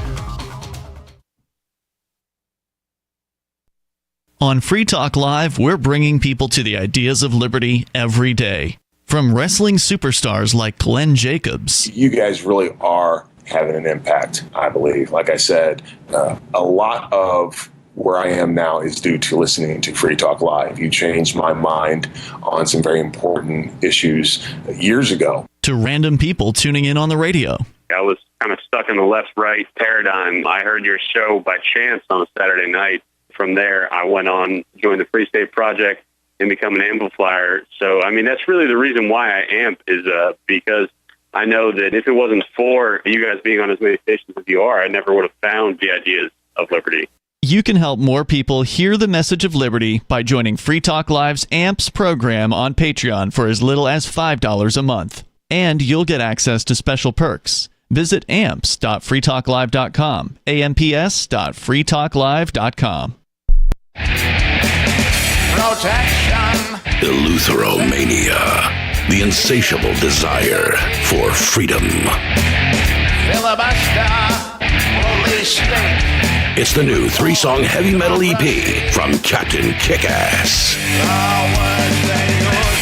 Available now on your favorite music app, or get it directly from CaptainKickass.com. If you want to know the latest about Free Talk Live before we go on the air, all you need to decide is how you want it delivered. It's your choice. Visit news.freetalklive.com to receive our usually weekly news updates by email. Plus, we have a Twitter account at twitter.freetalklive.com, and you can follow us on the decentralized Mastodon platform at toot.freetalklive.com. So please follow us at toot.freetalklive.com and sign up for our emails at news.freetalklive.com. You're listening to the live edition of Free Talk Live. Hour number 3 is next after the news here on the Liberty Radio Network at LRN.FM. From Feature Story News in Washington, I'm Nick Harper with the Week in Review. This week saw the death of Pope Francis, the head of the Catholic Church, at the age of 88. Thousands of mourners flooded the streets of the Vatican City, many of them queuing for hours to view the open coffin at St. Peter's Basilica. The papal conclave to elect the next pope is expected in the coming weeks. FSN's John Beaver spent the week reporting on the Pope's death from the Vatican ahead of Saturday's funeral. The Vatican has said they expect 50 heads of state and 10 reigning monarchs to be among the guests at the funeral. Estimates vary wildly about the number of members of the public who are likely to attend, but some saying it could be as many as 250,000. Security here is being stepped up ahead of tomorrow. There's a huge number of police on the streets. There are even snipers on rooftops and police helicopters often flying overhead as the eyes of the world focus on the Vatican. This week, the US pushed on with attempts to bring peace to Ukraine. US President Donald Trump urged both Kiev and Moscow to agree to a deal, but said Crimea, which Russia annexed in 2014, would not be handed back to Ukraine. On Friday, US envoy Steve Witkoff held talks with Russian President Vladimir Putin in Moscow, as FSN's Dasha Bundarchuk reports. Russian presidential aide Ushakov said negotiations between US envoy Steve Witkoff and President Putin were constructive and useful. During talks that lasted 3 hours, the two sides appeared to have moved closer to a peace deal on Ukraine.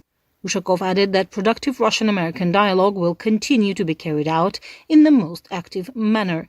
This is the fourth visit to Russia by US President Donald Trump's representative. During meetings in Moscow, Steve Witkoff passes on messages from President Trump to President Putin and then back from Putin to Trump, the Kremlin spokesman said. This week, India vowed revenge and blamed Pakistan for the killing of at least 26 civilians in the disputed region of Kashmir. Indian security teams spent the week looking for 4 gunmen who opened fire at the popular tourist hotspot. Sketches with the names of the suspects had been put up in Indian-administered Kashmir, with a cash reward announced as well. As FSN's Neha Punia reports from New Delhi. Police have named 3 of the 4 suspects and have also released their sketches. They claim 2 of the suspects are from Pakistan and one is a local. A cash reward of $23,000 has also been announced for information of the suspects. Security teams have sealed the town of Pahalgam in Indian-administered Kashmir, where the gunmen had opened fire on tourists in an open meadow only accessible by foot or on horseback earlier this week. From bureaus worldwide, this is FSN. Disgraced US Congressman George Santos this week was sentenced to more than 7 years in prison after pleading guilty to committing wire fraud and aggravated identity theft. FSN's Mitch McCann sent this report from New York following Friday's sentencing. When George Santos was elected to Congress in 2022, it was heralded as a major win for a gay Republican from a largely Democratic US state. However, Santos' life began to unravel when it emerged he had told a number of lies ranging from his work and education history to false claims about winning sporting championships and being Jewish. The government then charged Santos with committing wire fraud and aggravated identity theft. The charges included allegations that Santos regularly lied about campaign donations he received in order to qualify for a Republican Party program that would give him financial support. Prosecutors had asked the judge to impose a 7-year sentence, a term of imprisonment that Santos described as absurd. In the end, the judge agreed with prosecutors, imposing a term of 87 months. The United Nations this week warned of the worsening humanitarian crisis in Gaza, saying it had now reached unprecedented levels. For more than 50 days, Israel has barred aid and commercial supplies from entering the Gaza Strip. Ever since Jody Jacobs sent this report from UN headquarters in New York. The UN is once again sounding the alarm bells, claiming it is probably the worst humanitarian situation ever seen throughout the war in Gaza. OCHA says over 2 million Gazans are facing acute shortages of food, medicine, fuel and clean water. The agency warns that supplies inside the strip are also nearly all gone, with food stocks running dangerously low. UNRWA head Felipe Lazzarini says humanitarian aid is being used as a bargaining chip and as a weapon of war. He has called for the siege to be lifted and the ceasefire to resume. Israel continues to insist that Hamas siphons off large amounts of aid. And that's the Week in Review. That's Feature Story News. Nick Harper reporting. I got my first Barbie when I was 37 years old. And even when I was younger, I knew I didn't need to look like her to feel good about myself. And just because Barbie has a size 0 waist and wears dark makeup, does that mean that's the only way to be beautiful? I mean, what kind of message does that send to men like me? I always remember that this is just a silly toy, and it shouldn't change the way I look at myself. And if anyone has a problem with me being myself, well, then they're probably not really my friends. I also don't just play with Barbies. I play with Legos and Mega Blocks, because while I definitely like Barbies, I like building things too, and I'm actually really, really good at it. My name is Tim Mortensen. I'm 43 years old, and I know that I don't need to be defined by Barbie. I can be whoever I want to be. This is the Onion News Network. You can stick it to the man and big tech. Join our FTL social mastodon at social.freetalklive.com.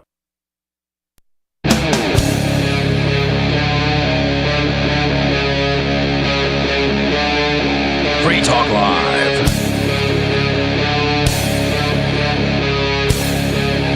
It's Free Talk Live. Talk radio you control. Give us a call. The phone number here is 603-283-6160. Let us know what you're thinking about tonight. I'd like to thank Chris for being an amplifier with us here at Free Talk Live. That means that Chris went to amps.freetalklive.com and signed up to support the show. AMPS stands for Advertise, Market, Promote, and Support. Thanks again to Chris and everyone who supports us.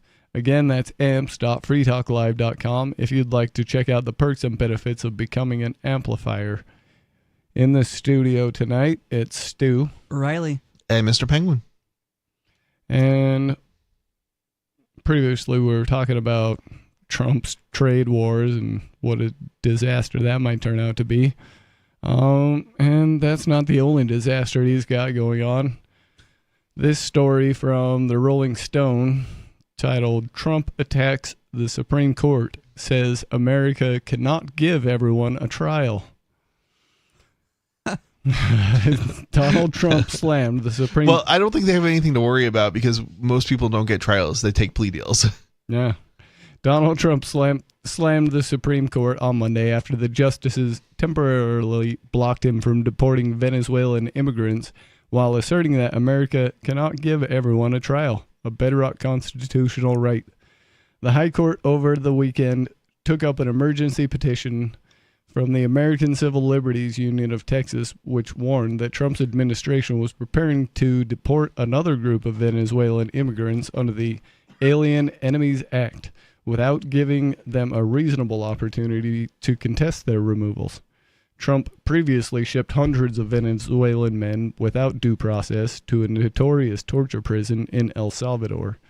He did so after invoking the Alien Enemies Act, a notorious wartime law used to justify the internment of Japanese Americans during World War II. Trump claims he can use the law to deport Venezuelans who are allegedly members of gangs that he has deemed terrorist organizations, and his administration claims it doesn't have to bring anyone back, even when the courts say to do so. Wasn't this already ruled unconstitutional? I thought there was already a high court ruling on the one that rounded up the Japanese. Oh, the Alien Enemies Act? Yeah. I don't know the history on that. I don't either.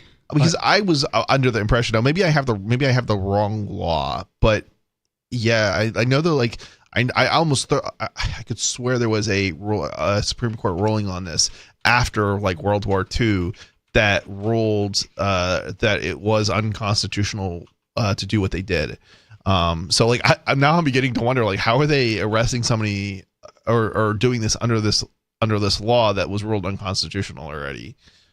Okay, it says here the Alien Enemies Act was not allowed to expire with the other Alien and Seditions Act, and it remains in effect as Chapter 3, Sections 21 to 24 of Title 50 of the United States Code. I wonder if it's those other acts that were ruled unconstitutional, and this is one that was not ruled on, and it also remains in effect, if that's what the story is. I think it was the sedition part that they ruled unconstitutional. Okay. Imprisoning people for saying the wrong thing, essentially. Okay. Because we know that's happened. Yeah, that certainly still happens. The Supreme Court, which conservatives control 6-3, ruled earlier this month that the Trump administration must notify immigrants he's detained under the Alien Enemies Act that they are subject to removal under the act. Further, the justices wrote, the notice must be afforded within a reasonable time and in such a manner as will allow them to actually seek habeas relief in the proper venue before such removal occurs. The ACLU warned the administration is not complying with that order and was given many of the Venezuelan detainees fewer than 24 hours to challenge their removals. Many of them were reportedly already placed on buses headed to the airport. While lower courts refused to step in, the Supreme Court issued an order blocking the deportations until further order of this court, inviting Trump's Solicitor General to file a response to the ACLU's application with the court. Trump, who keeps arguing it should be illegal to criticize the Supreme Court, lashed out at the justices on Monday. I'm doing what I was elected to do, remove criminals from our country. I wish I had a Trump voice for this part. Remove criminals from our country, but the courts don't seem to want me to do that, he wrote on True Social Media. My team is fantastic, doing an incredible job. However, they are being stymied at every turn by even the U.S. Supreme Court, which I have such great respect for, but which seemingly doesn't want me to send violent criminals and terrorists back to Venezuela or any other country for that matter. And I would like to interject at that point that I believe they found a lot of these so-called criminals were not actually criminals at all. Yeah, I don't think anybody's trying to stop him from getting rid of or deporting, people who have been convicted and are not here or are not here illegally. But that doesn't mean that you get to, deport Americans or to, deport people who haven't actually committed a crime, don't actually have a criminal record and are here under visas and things like that. By mistake. Well, right, and that's the whole point. That's the whole reason that they have, there's this thing called due process. So you can say, hey, wait a minute, you guys are making a mistake. If there's no due process and you never have that opportunity to say, hey, you guys are making a mistake, you end up in a South American prison in El Salvador, and or is that Central America? But anyway, it doesn't matter. You end up in El Salvador in a prison, and you definitely will not be able to object at that point because they're not respecting civil liberties of any kind. The president claimed it would be impossible to extend due process rights as required under the Fifth Amendment to all of the immigrants he wants to deport. I'm sure it would. I mean, listen, if you deny it to immigrants, you are also denying it to Americans because once they take you. But Chris, this is just illegal. If you're an American, you can't object. These are just illegals, though. Yeah. Yep. And I thought it was supposed to be something about, I don't know, all men are created equal or. Yeah, I thought so too. But something like that. But I guess. Yeah. Well, by all men, they also mean only white men with land and other stuff like that. So. We cannot give everyone a trial because to do so would take, without exaggeration, 200 years, he wrote. We would need hundreds of thousands of trials for the hundreds of thousands of illegals we are sending out of the country. It's not true. Such a thing is not possible to do. What a ridiculous situation we are in. That's not what the Supreme Court is saying. So due process does not mean everybody gets a trial. Due process means people get to object and get a hearing. And it's not, it's these hearings. I don't even think I don't think you would get a trial, actually. Yeah. I believe you get a hearing and then, trials usually take a little bit longer, and maybe but at least somebody to look at the situation and say, does this person actually need to be removed or not? Right. So the whole idea that it would take 200 years, I think is probably ridiculous. I don't think there is so little due process when it comes to deporting people who are illegal as it is. Yeah, this is I have a serious doubt, Yeah. Well, there's already a lack of due process for what are considered American citizens, so I imagine it's even worse for these deportees. Yeah, it is. They don't have the same people who are here who are, I don't want to use the word illegal because it's not just I don't think it's necessarily applicable just to people who are illegal, but basically anybody who's extradited, or not, I don't know, deported, extradited, something along those lines. Basically, they're not entitled to like the things that the rest of us who are here legally, or at least American citizens, are entitled to when it comes to this stuff. They have a reduced set of like rights basically already. So yeah. I mean, he's literally stamping out the very, very minimal, set of rights that, anybody would have. Yeah. As president, Trump helped build a 6-3 conservative supermajority on the Supreme Court. Those justices, in turn, helped clear the way for Trump to win the presidency again. First, the justices unanimously ruled that states couldn't bar him from their ballots for helping incite a violent insurrection. I still laugh when I read that. Yeah, I think this is so ridiculous. The granny insurrection at the U.S. Capitol on January 6, it wasn't 2021. An insurrection like most people would think of, though. The crazy thing is, like, there's no way that, like, your state... This is literally something that's up to the voters to decide, right? It shouldn't be up to some ballot law commission or, the Supreme Court. It literally should be the voters who get to decide, right? Like, and this is what they were objecting. The Democrats were literally objecting to, like, our system of government. I always thought that was just so crazy. It is crazy. Next, the court stalled Trump's federal prosecution over his effort to overturn the 2020 election.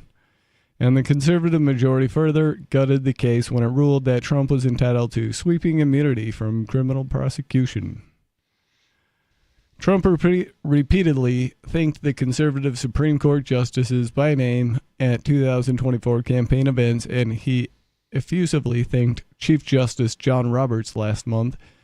Following his address to Congress, "Thank you again," Trump told him, adding, "I won't forget."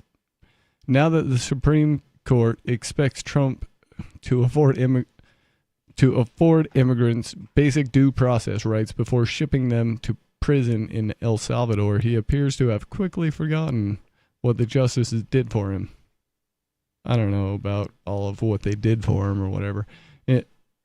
In my personal opinion, all of this is WWE, and there's a very small group of people writing the script, and Definitely. These people are just good actors. Yeah, it seems that way to me too. I remember hearing back when I was growing up, which is not too long ago for me, that the president is actually chosen by the global cabal or the globalists.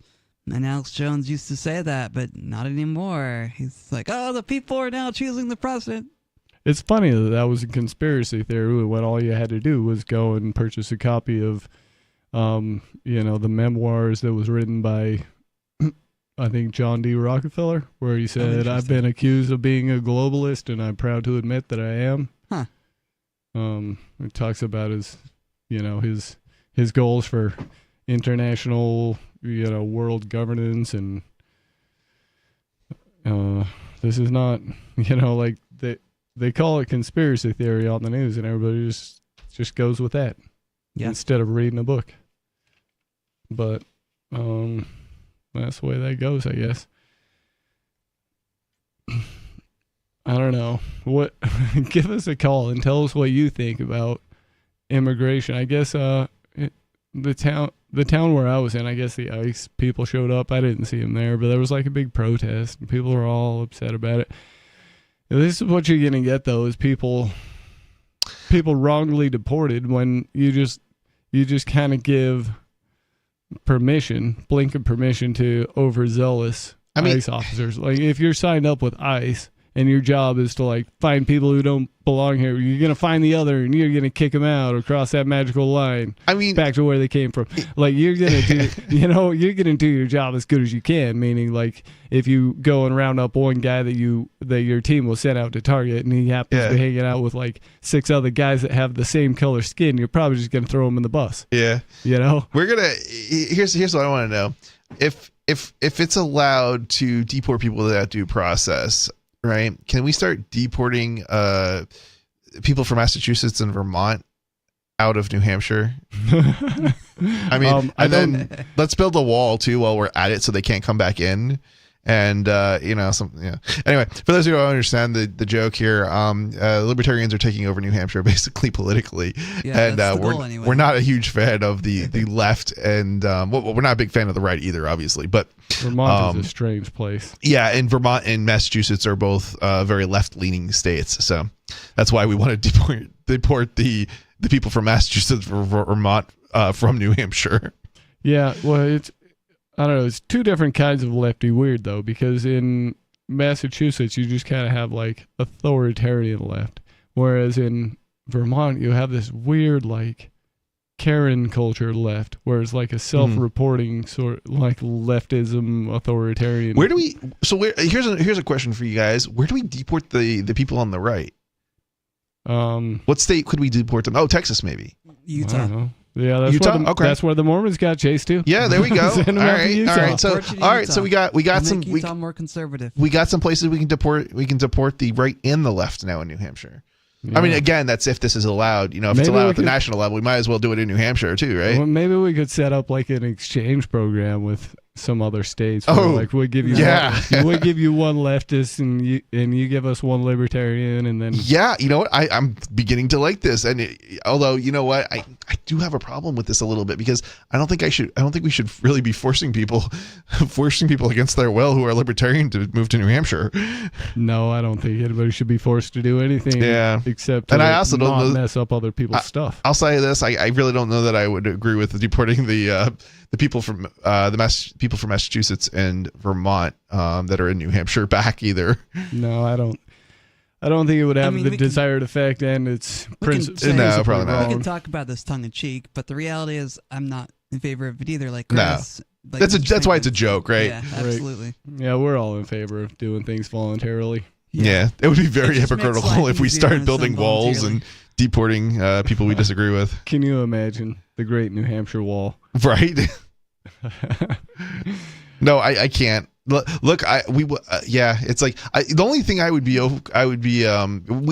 what's funny is we've actually debated this in like the state house, adding and I think the only reason it didn't go through is because it would we'd actually have to pay, taxpayers would have to pay for this, but warning signs to the roads as people leave New Hampshire to warn them that they're going into Massachusetts, because Massachusetts is hostile to guns, and you don't want people to accidentally break the law because they made a wrong turn. So there was actual like debate about passing a bill into a law to add signage to warn people.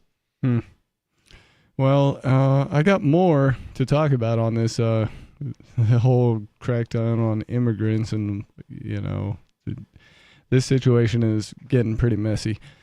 This one from the Gothamist, a reputable news source.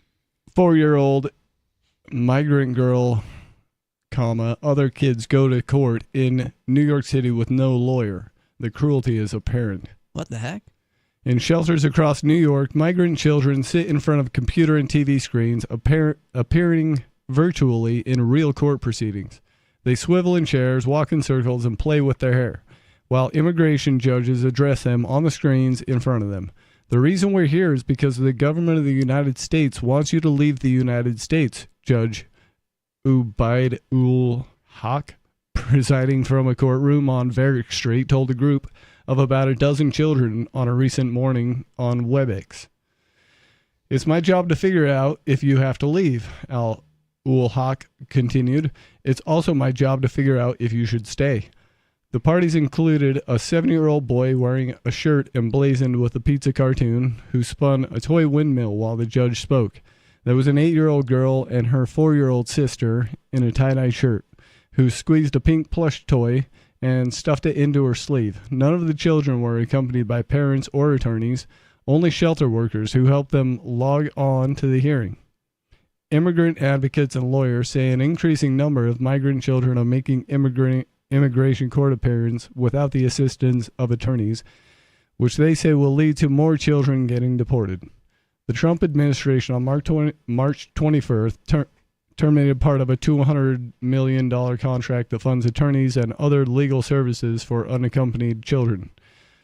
Those are children who arrive without parents or legal guardians, and typically instead come with aunts, uncles, or older siblings, according to immigration attorneys. Right now we've got Tim has called in, so we're going to go to the phones. Maybe we'll get back to this heartbreaking article. Tim in Florida, you're on Free Talk Live. What's on your mind? I'll be really quick because I feel like I interrupted something that's very important, and I just started listening. But I called in because I was taking a peek at the. There's been a long-running web page on the AlJazeera.com site with basically a tally, among other things, of the Palestinian deaths. Basically like a running tally, and I had noticed about a month or 2 months ago or more that it had just kind of like stalled and that the number was not increasing. And then today I went and it says the latest death toll is being updated here. Now, before I give that number, where it had frozen was 62,614. If you go to the latest death toll is being updated here, it's saying 51,305. So I'm not saying what that means. Come to your own conclusions, and I'm going to drop off the line because I feel that you're actually talking about something very, very crucial right now. Well, I think what you called about is also crucial. Yeah, I think so too. Yeah. Especially if it sounds like, I don't know, maybe Israel has necromancers and has brought some of these dead back to life. Maybe. Yeah, one of the aims of this show is to advocate for peace and to advocate against the government dropping bombs on women and children overseas, basically. Especially women and children. Yeah, actually, that's a better way to phrase it, especially women and children overseas. So, yeah, this is definitely very, very much in line with the show. I mean, this deportation stuff is terrible as well, obviously, but we don't have to contribute to this. And when I say we, I really should say the government, because I certainly am not accepting or agreeing to it. To whatever degree I am a participant. It's via coercion or theft, basically. So right. In other words, if you take my money through taxation, that's coercion or theft. If you take it by force, it's theft, I guess, and it's coercion if point out a gun at me and tell me I have to pay it. Right. Which is what they do in practice. Right. So. You have no culpability in what is done with the plunder. I would agree with that. That's interesting though that Tim did drop off the line, but that is an interesting fact that they had a death toll of 60-something thousand. So I'm not entirely sure if I followed 60-some thousand. Exactly what he was trying to get at or saying. So the death toll, did it go up drastically all of a sudden? It went down. It was frozen for a while, and then when they said it was updated. How does it go down? Yeah, I don't know. That's why I was saying maybe they have necromancers over there.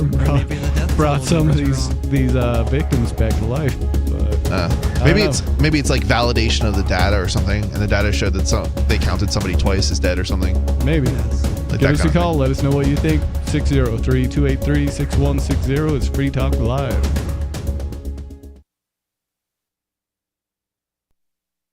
Join liberty-minded voluntarists, anarchists, and libertarians from June 13th through the 16th for the 8th annual Fork Fest at Rogers Campground in the beautiful White Mountains of New Hampshire.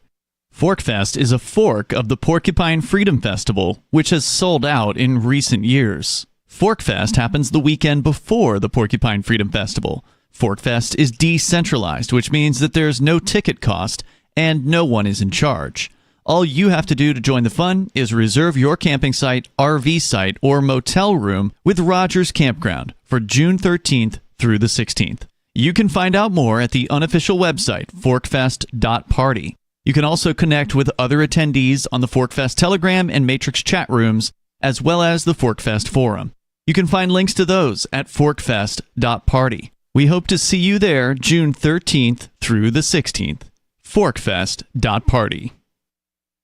From Feature Story News in London, I'm Stuart Smith. Heads of state, monarchs and other foreign dignitaries are arriving in Rome ahead of the funeral of Pope Francis, which will be held on Saturday. The head of the Catholic Church died at the age of 88 on Monday after weeks in hospital battling severe pneumonia. John Beaver has more on the preparations from Rome.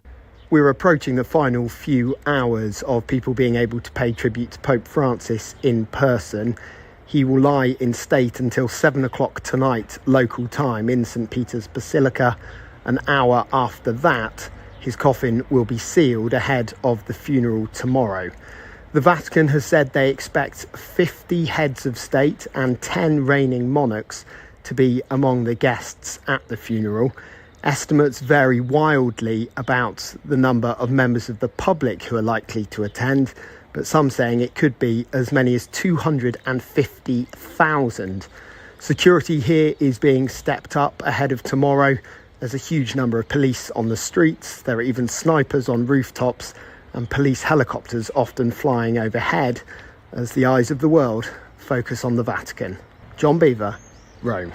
Talks between government representatives from the US and Iran are set to take place this Saturday as Washington continues its diplomatic push to avoid Iran acquiring a nuclear weapon. From Tel Aviv, Trent Murray has more. American and Iranian negotiators will meet Saturday in the Omani capital Muscat for their third round of talks in as many weeks. Last week's discussions in Rome were described as positive, with both sides saying progress was made. The White House is pushing for a diplomatic solution to concerns that Iran is enriching uranium to make a nuclear weapon. Tehran denies the charge, saying its nuclear program is for civilian purposes. President Trump has threatened that if a deal isn't reached between the US and Iran, that he could take military action targeting Tehran's nuclear program. Trent Murray, Tel Aviv. Indian security teams continue to be on the lookout for 4 gunmen who opened fire on tourists earlier this week, killing 26 people. Sketches with the names of the suspects have been put up in Indian-administered Kashmir, with a cash reward announced as well. Neha Punya has more. Police have named 3 of the 4 suspects and have also released their sketches. They claim 2 of the suspects are from Pakistan and 1 is a local. A cash reward of $23,000 has also been announced for information of the suspects. Security teams have sealed the town of Pahalgam in Indian-administered Kashmir, where the gunmen had opened fire on tourists in an open meadow only accessible by foot or on horseback earlier this week. The home of one of the suspected gunmen has also been demolished by local authorities. In New Delhi, Neha Punya. From bureaus worldwide, this is FSN. Don't miss a moment of Free Talk Live. Get our archives daily via our podcast at feeds.freetalklive.com.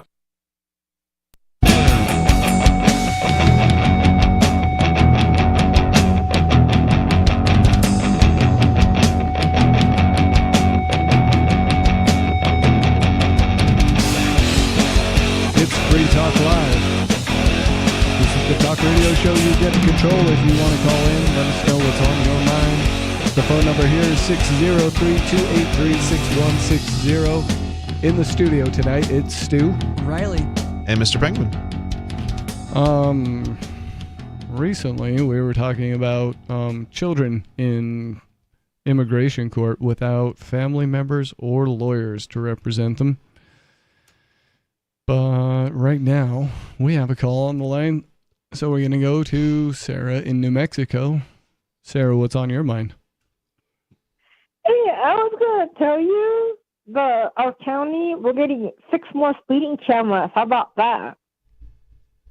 Sounds like a government theft scheme to me. Well, we had 6 cameras, but they're going to add more. I mean, it works so well to slow people down. And then these cameras, there's a live retired police officer that views each video. So there is a live accuser because they're being viewed by official police officer. How are they going to tell if they're speeding or not? If they're viewing the video feed. Yeah, each video is viewed by that. So then I guess they ticket the ones that are excessive. So then these tickets, you have to pay it. You just can't say, oh, this is not a real ticket. It was done by the computer. You know, it's just a cop out. People were just saying that that's not a ticket because it's not authorized by a live officer. But well, the reason that we're saying that is that you have the right to face your accuser in a court of law for any crime you've been charged with, and if you can't face your accuser, there's no crime to convict on. Right. So then, in this case, they have an accuser. When they did this county program, Right, because now they have a cop sitting there looking at a screen that probably has, I don't know, how many speeding cameras are in the greater Albuquerque area? Well, these are the ones in the county outside of Albuquerque. So they're on Tramway and Cruz. So those are 6 of them. The county is running it this way. And then the ones in the city are just kind of robots. And but half the people are still paying. So there's a cop sitting there looking at 6 screens, and he probably sees the speed readout of each vehicle passing so that he can testify in court that he saw on the computer that that he saw what he saw. Right? Right. I mean, if they have to go to court, they have somebody that reviewed the video of the speeder, and they could prove it in court what they were doing. So now they can show up at your house and throw you into the back of a car and lock you in a cage for not paying that ticket. Exactly. Well, we don't do that here in New Mexico. They don't even throw. We're lucky if the murderers get put in jail here. I mean, what happens then if you don't pay the ticket? Just nothing? I think it goes on your credit. Okay. Yeah. Yeah, they do that kind of thing. Really? Yeah, in some places. That's kind of dirty. It is really dirty. Yeah, well, you know what it is? It's something to do with the fact. Yeah, it's like it's. I mean, that's basically social credit score action right there. Yeah, it's basically like it's like a civil action versus a criminal action, like with a normal speeding ticket. Wait a So minute, normal they do this, and people are all up in arms that in China somebody was refused to get on a train because their social credit score was too low. Yeah, but this happens in America. Yeah, interesting. Well, I don't know about I guess Sarah's winning with her push for communism. Yeah, I guess so. Yeah. Well, but this is reasonable because the speeders have, demolished fences. No, speeding's not a crime. Really out of control. Huh? Speeding's not a crime. People under the speed limit also damage property, and at that point, they should be held accountable. Yeah, I mean. So I don't know. So that's the only thing they could do here. Put it on the court. They can't put you in jail. It's not criminal. Yeah, but speeding isn't a crime because there's no victim to speeding. Sarah, I don't believe that. I don't believe it's not criminal. It's criminal. It's just that they're issuing civil citations with the cameras, and I believe what they're saying is that the guy, because he watched it, they can now issue a criminal citation. So. Well, no, it's not criminal. Anybody can't go into jail, and there's no points against your driver's license. Well, just because there's no jail time doesn't mean it's not necessarily criminal, I don't think. Well, I mean, but by the terms of the states, yes, it's absolutely criminal in the way that DUI is also that's criminal. for sure. I'm just saying it ought not be considered criminal not in since New there's no Mexico. victim. At once upon a time, what happens is that these speeding tickets were against your driver's license, and like 5,000 people lost their driver's license. It got all suspended. They all cried and whined to Governor Lujan Grisham, and they all got their license back. It's like, oh, you know what? I might be speeding, but I gotta go to work. I gotta go my kid to school, so I'm excused, and they all got their license back. Yeah, the governor gave in because these people were just driving anyways. And then it was creating situations where you did have people in cages over basically over speeding. You had people in cages, couldn't conduct their lives, couldn't go to work. Right. Well, that was a complaint, but this is New Mexico. I mean, they tolerate just such like horrible behavior here. So, but anyway, something is better than nothing. You know what I mean? That's the way I look at it. Until we get the. Oh, geez. I think this is a fallacy, if I'm not mistaken, saying something is better than nothing. I mean, because you can actually end up making a situation worse by doing something in some instances. So doing something could be doing the opposite of what your intention is, right? And so it's not necessarily better than nothing. That's right. And to go the opposite way of what Sarah is advocating here, you would basically remove all of these measures which have separated the individual from their responsibilities. Yeah. Right? You know what's interesting is Sarah, you know what's interesting is that it's not necessarily the case that like we're arguing necessarily like against taking some action to like maybe make things safer, so much as it's the solution that you're trying to implement to solve the problem. There may be a better solution out there to reduce speeding, for example. Absolutely. Like maybe speed humps, for example, or something along those lines would help. I also would like fewer people to be run over by vehicles. Right. So maybe you would want to advocate for speed humps rather than ticketing people in those places where people should be slowing down. I mean, I don't know if that'll work, for these particular places, but one of the problems with speed cameras is they're often not accurate, and they're really more done for revenue generation as opposed to actually stopping speeding. So I mean, I think what you're going to be doing is you're going to end up introducing, tickets to people who are innocent, but they're paying them anyway because it's more expensive and time consuming to fight them than it is to just pay it. Well, I'm just really happy. These people have been trying to kill me and run me over every time I cross the street with a reckless driving. So I'm just so happy that they get something. They're afraid of doing something. Sarah, wait for the walk signal and look both ways. Sarah, I got a question for you. Are you an AI in the latest version of GTA? Right. Well, I don't know about I've never seen somebody want to hit a pedestrian. Right. Yeah. Like I've never seen this either. Like people actually trying to hit pedestrians, except in GTA. Right. Exactly. So, Sarah, I mean, like what makes you think that people are trying to hit you as opposed to they're speeding and maybe get, I don't know. I don't even know, like getting close to you or something. The attitude of the reckless driving, they could speed and there are no consequences. It just makes them just go berserko and just drive anyway, red lights and do everything else. So you're saying that it is because of the removal of the individual from their responsibility, and that maybe they should be given some of that back instead of just.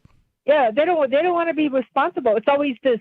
It was an accident. Well, I was just drunk. I was just driving back home. What do you mean? I was drunk driving. I wasn't. I didn't know I was that drunk. The alcohol made me do it. It's always blame everything and everybody else to get out of something, right?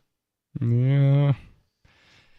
Yeah, I don't know. That's pretty much human nature. Tragedies happen, but you have right now the situation you have is these people think, what do I have to lose? I can do this and blame it on the alcohol, and I don't have to be responsible because they've been programmed that way. Yeah, I definitely agree with Sarah. I think in some respect that people have abdicated something like that, the responsibilities for their actions, and I'm not necessarily sure that like I would agree with that from a perspective of speeding, somebody speeding or not speeding, but certainly from like taking personal responsibility in the sense that people are expecting other people to pay for their college or pay for their education, or where it used to be you worked, you might have worked in college and paid for your own education, or maybe you would have gotten a loan out, but you still were taking responsibility for it, whereas now the loans are guaranteed and people they can't the people who should never have gotten loans in the first place, basically, now we're just not paying them back. I think what we're understanding here is that people are not incentivized to take responsibility for watching out for pedestrians. Instead, they're told, "Oh, we're going to install these speeding cameras, and all of a sudden, speeding's going to go away." Right? Yeah, it's not going to happen. No, it's not. Yeah, but anyways, it was fun talking to you. But I like to get even with people. This has always been my issue. Ooh. I hate to show my Yeah. vindictive side, but any way that I could get even with these people that try to kill me, I will. So there it is. Sarah, I really don't believe they were trying to Yeah, kill you, it's Sarah. not likely they were trying to kill you. And revenge that's a really, really sad. It's a really sad outlook on life. You should be trying to avoid wanting to take revenge on people, not taking revenge on people. I mean, revenge can be sweet, so to speak. Well, but you know what? I have that moon in Scorpio. I have the Scorpio in me. I will get even with you. You should be There afraid it is of me. again. Abdication of personal responsibility. It's because of my zodiacal sign that I can't be held responsible, or I got bipolar, or whatever the thing is. Thanks for the call tonight, Sarah. That might be the single biggest problem in the entire world, is that people don't want to take responsibility for, what has the monetary system done, and what is the result of allowing companies to perpetuate basically whatever they want, whether it be toxic or harmful in many different ways. People just assume that somebody else would take care of the problems now. Yeah. That's kind of sad. Yeah, it really is. Really is. The problem and the problem is the systems that have been implemented don't work, and the failure of them isn't immediate. It's something that takes time in many cases. What was it we were talking about? Something about Social Security actually today at Liberty Forum, and Social Security, it worked up until now to an extent because there were more people paying into it than were taking out of it, and that's no longer the case. The baby boom generation is now retired, and you don't have enough young people to pay into it to cover the people who are pulling out of it. So it's sort of like a pyramid scheme. But the pyramid scheme doesn't collapse, immediately. It takes time to collapse, and so now it doesn't mean that they can't try and finagle it into working longer, sort of, or appearing to work longer, by doing things like cutting Social Security. If you cut Social Security enough, it basically what happens is you end up paying. You will have ended up paying in more to it than you will ever receive. Now that's already the case probably, but to an even larger degree. So if you put in, after we take into account inflation, right? If you put in $1 million, well, now you're only going to get out $250,000, whereas maybe before you got out $750,000. Right. So, yeah, that's been a thing that I've heard a lot of people for quite a while already saying that they don't expect to collect any Social Security when it comes time for them. Yeah, what's interesting is I don't think it's as bad in the United States as it is in a lot of Western countries, wealthy Western countries.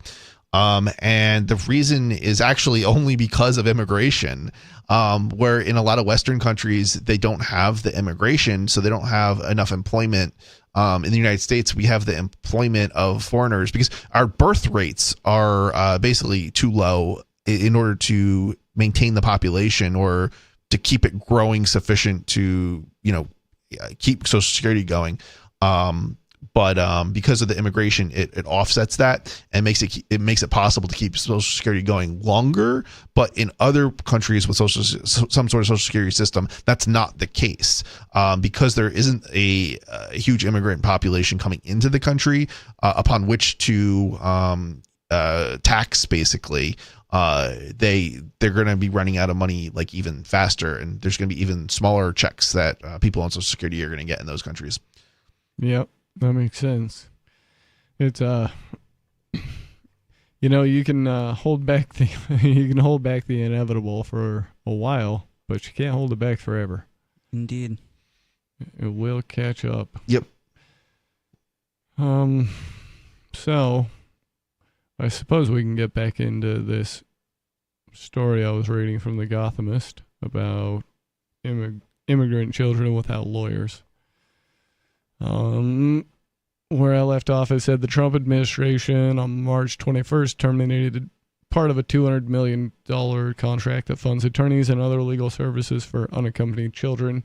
These children who arrive without parents or legal guardians and typically come instead with aunts, uncles, or older siblings While the contract termination is being challenged in court, immigration advocates say the impact is already being felt as lawyer groups pull back on services, leaving some children on their own. How is a child supposed to navigate this, said Beth Cruz, supervising attorney of the Immigrant Youth Project at the Legal Aid Society. She noted many adults find themselves confused and disadvantaged in immigration court proceedings. Mm-hmm. The now terminated contract paid for attorneys to represent 26,000 children across the country and Friend of the Court programs for children, which provide attorneys in court to help pro se respondents navigate the court process. The figures were provided by the Acacia Center for Justice. The nonprofit manages the contract and doles out money to other providers across the country. The federal contract funnels $18 million to 9 legal providers across New York State to represent some 1,800 children, according to Sierra Kraft, executive director of the I Care Coalition, a New York-based organization that advocates for expanding access to legal representation for immigrant children.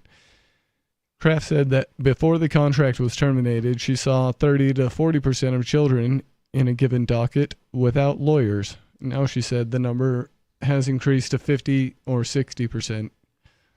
Without representation, the children are more likely to be ordered deported, according to Meena Shah, a co-managing director of the Legal Services Center. This is a failure of judges to do their job because they're supposed to have legal representation, and if they don't have legal representation, it's up to the judge not to proceed until they have legal representation.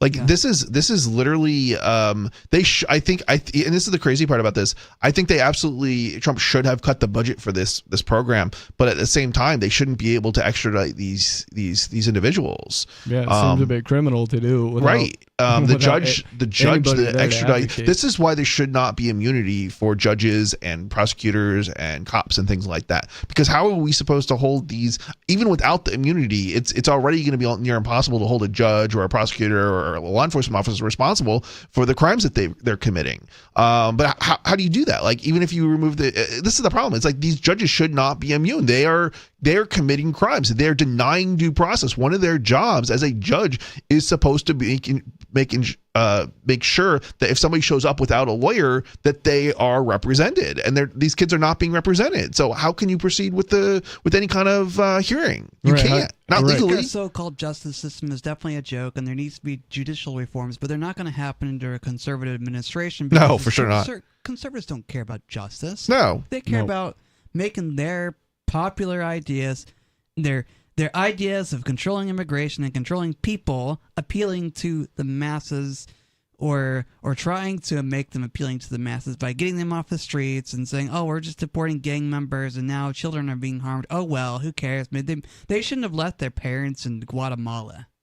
Yep. And it's not like there's not an immigration problem here. There were a lot of people just kind of sent here from George Soros type groups that really hadn't, would otherwise never have ended up in America. And now they're just sort of lost and, have no direction, and they're sort of desperate, and that's not a good combination. So that's what gave but this is all Hegelian dialectic, which is problem, reaction, solution, right? So at first they just made the problem, and now they've got the solution to it. but it's clearly not a solution. Oh, yeah. Nearly all of the people, 96%, appearing in New York State immigration courts without legal counsel are eventually ordered deported, according to data from the Transactional Records Access Clearinghouse. I'm not surprised. Meanwhile, fewer than a quarter, 23%, of those with representation are deported. Immigration lawyers leave no doubt about prospects for children appearing without counsel. That child will be ordered deported from this country. That could all happen without that child ever speaking with an attorney and given the opportunity to obtain representation, Shah said. The cruelty is really apparent to all of us out here in the field. This is more than just cruelty. This is criminal. Like, It's this is absolutely literally criminal. criminal for the judge. The judges are supposed to have, they're not supposed to proceed with cases. I mean, again, I don't know. So here's the thing. I'm not 100% sure that this is this protection is granted at the immigration level or the deportation level. This is one of the problems too. Like, there are certain protections that we're supposed to have, but they've been denied to people who have that they're calling illegal or whatever.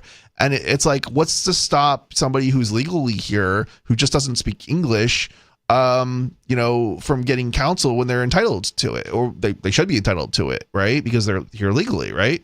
Or a citizen, like an actual citizen that was born here that doesn't speak English could be extradited. And we've actually seen this happen where U.S. citizens who, not necessarily that they didn't speak English, but people who are a low IQ, basically, very low IQ individuals who've been extradited to Mexico. I can think of one example in particular where this guy was extradited to Mexico who was an American citizen. Wow. And it's like how does that even happen? Under extradition, like Mexico was asking for him, or he was No, I'm sorry, deported? Yeah. Oh, okay. Yeah, deported. So the U.S. deported him. I don't know, maybe he was just hanging out with the Mexicans when the ICE crew showed up. I'm imagining it was probably something like that. And they're like, "Hey, what are you, a Mexican?" And he's like a little bit dumb, so he's like, "Oh, yeah." And they just threw him in the paddy wagon, and off he goes. Like, it's really Who not knows? that complicated. Yeah, I mean, that could be. And because somebody could say, "Yeah, are you Mexican or something like that?" And you could say, "Well, yeah." And it might be that you're an American citizen, but you were born in Mexico, or maybe you're of Mexican descent. And it's like, that's not enough. That shouldn't be enough for somebody to be extradited. There should have been some sort of due process in there. This is why if you deny due process to people who are here illegally, you also are potentially going to have to face the consequences yourself at some point in being denied due process as a consequence of that, because you can't just give it to people who are here legally.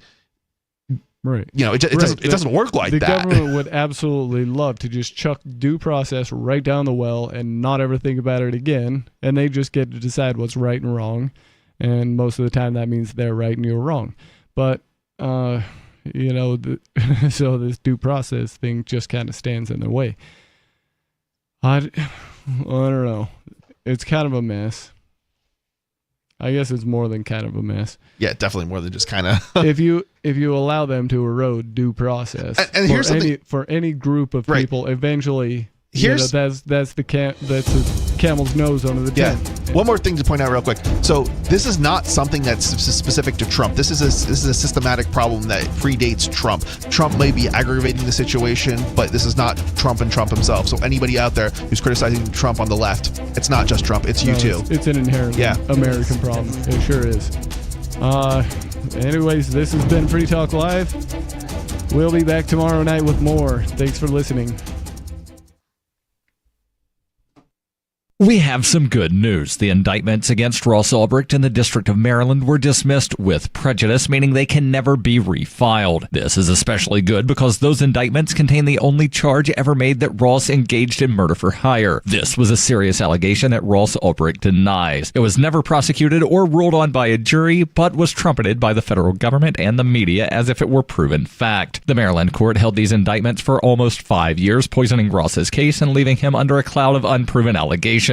As explained in Ross's appeal to the Supreme Court, the fact that the judge used these allegations to give Ross a draconian sentence of double life without parole violated his Sixth Amendment right to a jury trial. Judges are required to issue sentences based on convictions decided by a jury, not unproven allegations never even charged at trial. Although this is a positive development, the dropped indictment will not set Ross free. Now, a presidential pardon is Ross's only hope of freedom. Sign the petition at freeross.org. freeross.org. Should you be able to earn an honest living free from senseless government interference? The Institute for Justice thinks so. That's why we've spent years defending hard-working men and women from pointless government regulations. Nationwide, IJ has